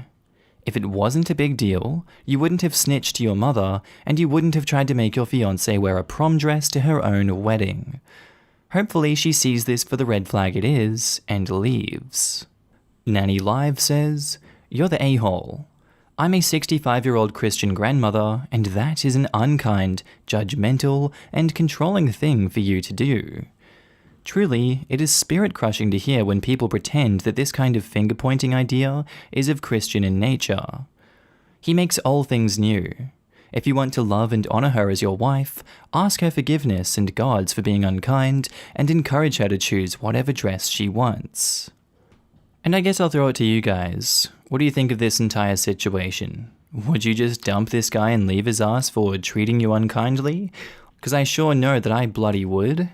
Anyway, guys, I'd love to know what you think down in the comments. Our next post is by user EnvironmentalPut2191, titled, "Am I the a-hole for setting a pee trap for my wife?" Hello everyone. I'm a 39-year-old man and am married to a 31-year-old woman. First, sorry about the pee trap terminology. Her words, not mine. Ever since my wife and I were just dating, she tried to be very insistent that I sit down to urinate. I do not want to sit down to urinate, and so I do not. Frankly, I don't think it's any of her business how I pee anyway. For years now, and especially lately, every time she goes to the bathroom, she does this crazy-eyed thing where she looks down at the floor, groans, and then pulls out paper towels and cleaning spray to wipe it up. I do not pee on the floor and never have, but she calls it Splash Mountain regularly. Recently, I had something of a revelation when, as usual, we were having an argument about this topic, and she said that all men pee on the floor every time they go to the restroom. It seems like she is outright hellbent on proving a point. Anyway, the other day I had had enough. I went to the restroom, stood over the toilet for a minute, closed the lid, and flushed. Then I called her in. I asked her to point at where I had peed because I'm trying to change my behavior. And in a couple of seconds she pointed at a spot and said, "There." The spot was clean. I hadn't used the bathroom since the day before. I told her as much, and she got incredibly upset. She said I had set a pee trap, and that what I did was really mean to her. Then she insisted that every time I go to the bathroom, I pee on the floor again. I've had enough. I think she's just trying to get out of the fact that I caught her in her crap, but she has doubled down on her behavior and is completely convinced I'm a relentless asshole. Am I? I don't think I did anything wrong, all things considered. I too don't think you did anything wrong, all things considered. I think if anything, she's being the relentless asshole, and this is a genuine form of gaslighting here. Maybe she's having problems with her pissing, and that's what's getting all over the toilet. And instead of owning up to the fact and, being a normal adult and cleaning it yourself and not making a deal of it, she's being a child and yelling at you, and then doing the stereotype, all men piss everywhere when they go for a piss. It's just natural, it's just normal. You guys are disgusting. Very stupid argument there, and that's a quick way to start a fight that no one wants to have. I think, OP, you did a really good thing by, pissing and then being straight away like, look, it wasn't me, you're being crazy. It doesn't seem like she wants to accept that reality. She wants an excuse to continuously yell at you and, make fun of you for something you don't do. Screw her, not the a-hole. A fucking pair of all things says, "Not the a-hole. Your wife has been trying to start problems where there aren't any just to get you to pee a certain way. Unless you were lying and actually have been peeing on the floor, that's super weird and slightly controlling of her." Anus Fungi replies, "Agreed without the asshole. Even if she was trying to change his behavior, what she did in this situation is pretty weird. And as a married couple, they should communicate about it. This is beyond the scope of Reddit, disagree. The only thing I would have changed is, when she was caught in her act, saying, 'Now you're in trouble, ha!' Fuck, I should have thought of that. Shoulda, woulda, coulda, OP." Forks the Phoenix 7 says, "Not the a-hole. This is not normal behavior. She should really talk to someone." Agreed. Your behavior highlighted how irrational her behavior and thinking is. She needs therapy, not the asshole. Snowy Mountains Bear says, "Not the a-hole. Mind you, my doctor told me I had to sit down to pee because I'm not allowed to lift anything heavy." Ha! Do you clean the bathroom as well, or is that solely her job? If you don't clean the bathroom, then sitting to pee would show respect for your wife. Yeah, I see a lot of people on this thread saying, "I do not get to pee on the floor. There isn't splashback. You'd have to suck at peeing to get pee anywhere but in the toilet, etc." But I'm a house cleaner, and I can tell you that 95% of the houses I clean with men living there have pee splatter on the floor. It's inevitable. Pee does in fact splash up. You don't have to miss the bowl for there to be pee on the floor. Has no one in the comments cleaned a bathroom? You're the a-hole for making her clean up after you, not for standing or your dumb prank. I was so surprised of how many people just ignored her feelings of disgust having to clean every time she enters the bathroom just so she doesn't get pee on herself. What do you guys think about this one? Do you think OP's the asshole, or is the wife the asshole, or is everyone the asshole here? And have you been in a similar situation to this? That's given me some pause and food for thought, these last two comments. I'm not sure where I stand now. I'd love to know what you guys think. And our last post for the day is by user AnxiousCommon5245, titled, "Am I the a-hole for confronting a worker who corrected me in front of my children?" Yes, this is a fake account, and no, I'm not using real names. Here's some background. I'm a single mother of 2 kids, Emmy, 6 female, and Oscar, 8 male. Since they were very little, I have lied to my children about needing tickets to play on the playground. I especially use this lie at the zoo and museums where admission is expensive. And because as a single mother with a deadbeat ex, I want my kids to get the full experience of what I paid for and not waste our time on something we can get for free at our neighborhood park. So today I took Emmy and Oscar to the zoo to enjoy the animals and to get out of the house. Plus, it's all outdoors and I felt safe taking them there during COVID restrictions. This is when the confrontation happened. We get to the ticket counter, and Oscar excitedly asks about tickets for the playground. As I'm trying to tell Oscar, no, we didn't get tickets for the playground this time, just the animals. The woman at the ticket counter tells my son, "Oh, sweetie, you don't need a ticket for the playground. It's free." I could have died. My stomach sunk, and I couldn't help but glare at the woman. I remind E and O that we were here to see the animals, but they were obviously excited and asked the lady if it was true. She happily says, "Yes, honey, it's always free." I told them we had to see all the animals first, so we might not have time. Plus, with COVID right now, it wouldn't be a good idea to play with the other kids. Emmy asks if we can do the playground first, and I replied, "Nope, I'm sorry, it's the rules." The woman looked at me confused. I paid $68 for 1 adult and 2 children's tickets. That's a lot of money. You can see why I would lie. So I buy the tickets and shoo my children ahead to sanitize their hands. Now here's the am I the a-hole part. Oh, I'm sorry, was the lying not enough? My kids are out of earshot, and I turned to the woman and I sternly told her, "Do us all a favor and keep your mouth shut about the damn playground. I did not just pay you people almost $70 for something we can do for free at home. I paid to see the animals." The woman was visibly taken aback and asked if something was wrong.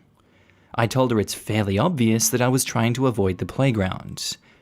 She told me she was only trying to help, and I informed her that if you were truly trying to help, you should have gone along with me, the parents, and not address my kids directly and correct me in front of them. You're going to cause a lot of headache for parents wanting to get their money's worth. I called my mother afterward, and she informed me I was an asshole for telling the woman off for doing her job. Maybe I was, but I still think a worker should keep their mouth shut when it's obvious a parent is trying to avoid something with their kids. Am I the arsehole? This whole post is like reading Karen the autobiography, a life in the day of treachery and my kids. I can understand that there is a pandemic going on, and you don't want your kids playing with the other kids because it's just going to spread. And I can understand being outside and staying away from everyone else. The easy solution you've gone through here, which is not the best solution, is to say, oh, we can't do that because we need a ticket. No, you can't do that because we haven't got a ticket. Very morally questionable in the short term, that one, as it's skewing your kids' perception on what life is and activities are, and the costs of things that don't have a cost. But regardless, you should have known that this was going to happen eventually and had a plan to diffuse the situation calmly and succinctly. And instead, your plan was to be like, oh, what's your problem? Fuck you. How dare you say this to my kids? That just shows to me irresponsible parenting, and you don't know what you're talking about, and you didn't have a plan for any of this. Your plan was just to lie and keep it going, and then get pissed off at the person that unfolds your plan. I feel like this is another Hanlon's razor situation here. What can be attributed to malice could easily just be stupidity. No, she's full of malice this time in my opinion. Please get a grip and find better, healthier ways to tell your children no, can't go on the playground today, than lying like this. You're the a-hole. Bad B Crow says, you're the a-hole. The worker was just doing her job. It's not her fault you chose to lie to your children for whatever arbitrary reason. I really don't understand the we have one of those at home mindsets. It's like, just tell them you want to look at the animals first, and then if there's time before you have to leave for lunch or dinner, they can play on the playground for a bit. Worked for me and my brother at that age. Seriously, and there's no reason you have to lie to your kids for that. And honestly, even if you do have to fib, whoops, would you look at the time, we gotta go home, is much simpler and more believable than this situation that OP set up. Right? I don't know how long she thought that this was going to slide for, especially when it slips to one of the kids' friends that supposedly they need tickets for a playground. Also, OP is an idiot if she thinks it's some random worker's responsibility to keep track of every lie that some parent who isn't good at behavioral management made up to tell their children, and choose how to go about her job according to that. My fickle mind says, this is very odd. You paid $70 for the zoo and are mad that the park is included in the price, but won't let your children use it because you could get it for free at home. Then take them to the regular park instead of spending so much for the zoo, and don't get mad at the ticket lady who was just doing her job. You're the a-hole. The Citadel Council says, you're the a-hole. You are not helping your kids by constantly lying to them. If you can't properly learn to tell your kids no without having to lie to them as the reason why, you are not being a good parent. Your kids need to learn how to take a no as a final answer without resorting to you lying to do so. It's especially worse, since you are now expecting complete and utter strangers who don't know your or your kids to know to lie to them about completely unnecessary things. Do you know what would have happened differently here if you didn't lie to your kids? You say, we'll see about it, Oscar, but first I want us to look at the animals together. If we have time after looking at the animals, then we might go to the playground. If he fusses, just be firm. Then at the end, if you don't have time to go to the playground after, just say that. The worker wouldn't have said anything because you set firm ground rules with your kids that weren't outright fabrications. She probably corrected you because she assumed you didn't know and was trying to be helpful. Not because she wanted to get your kids excited. Stop lying to your kids and don't sit there yelling at random workers for not following along with your outright lies. God, I love it when people get monologuing like this. What do you guys think about this one today? Would you have done the same as this lady and fabricated an entire reality where nothing makes any sense and screw you, my kids get tickets when they go to the playground, damn it? I'd love to know your thoughts down in the comments below. Please tell me what you guys would do and what you think of the situation. Is OP an a-hole or not? Alrighty-o, Markee Army, I think that's where I'm going to leave today's episode. I do, as always, hope you enjoyed. Tell me what you think about it down in the comments below. If you're new, please smash that subscribe button. It's free, and you can always change your mind later. I hope you guys have a good day, night, sleep, whatever you're up to, and I'll see you in the next episode. Bye.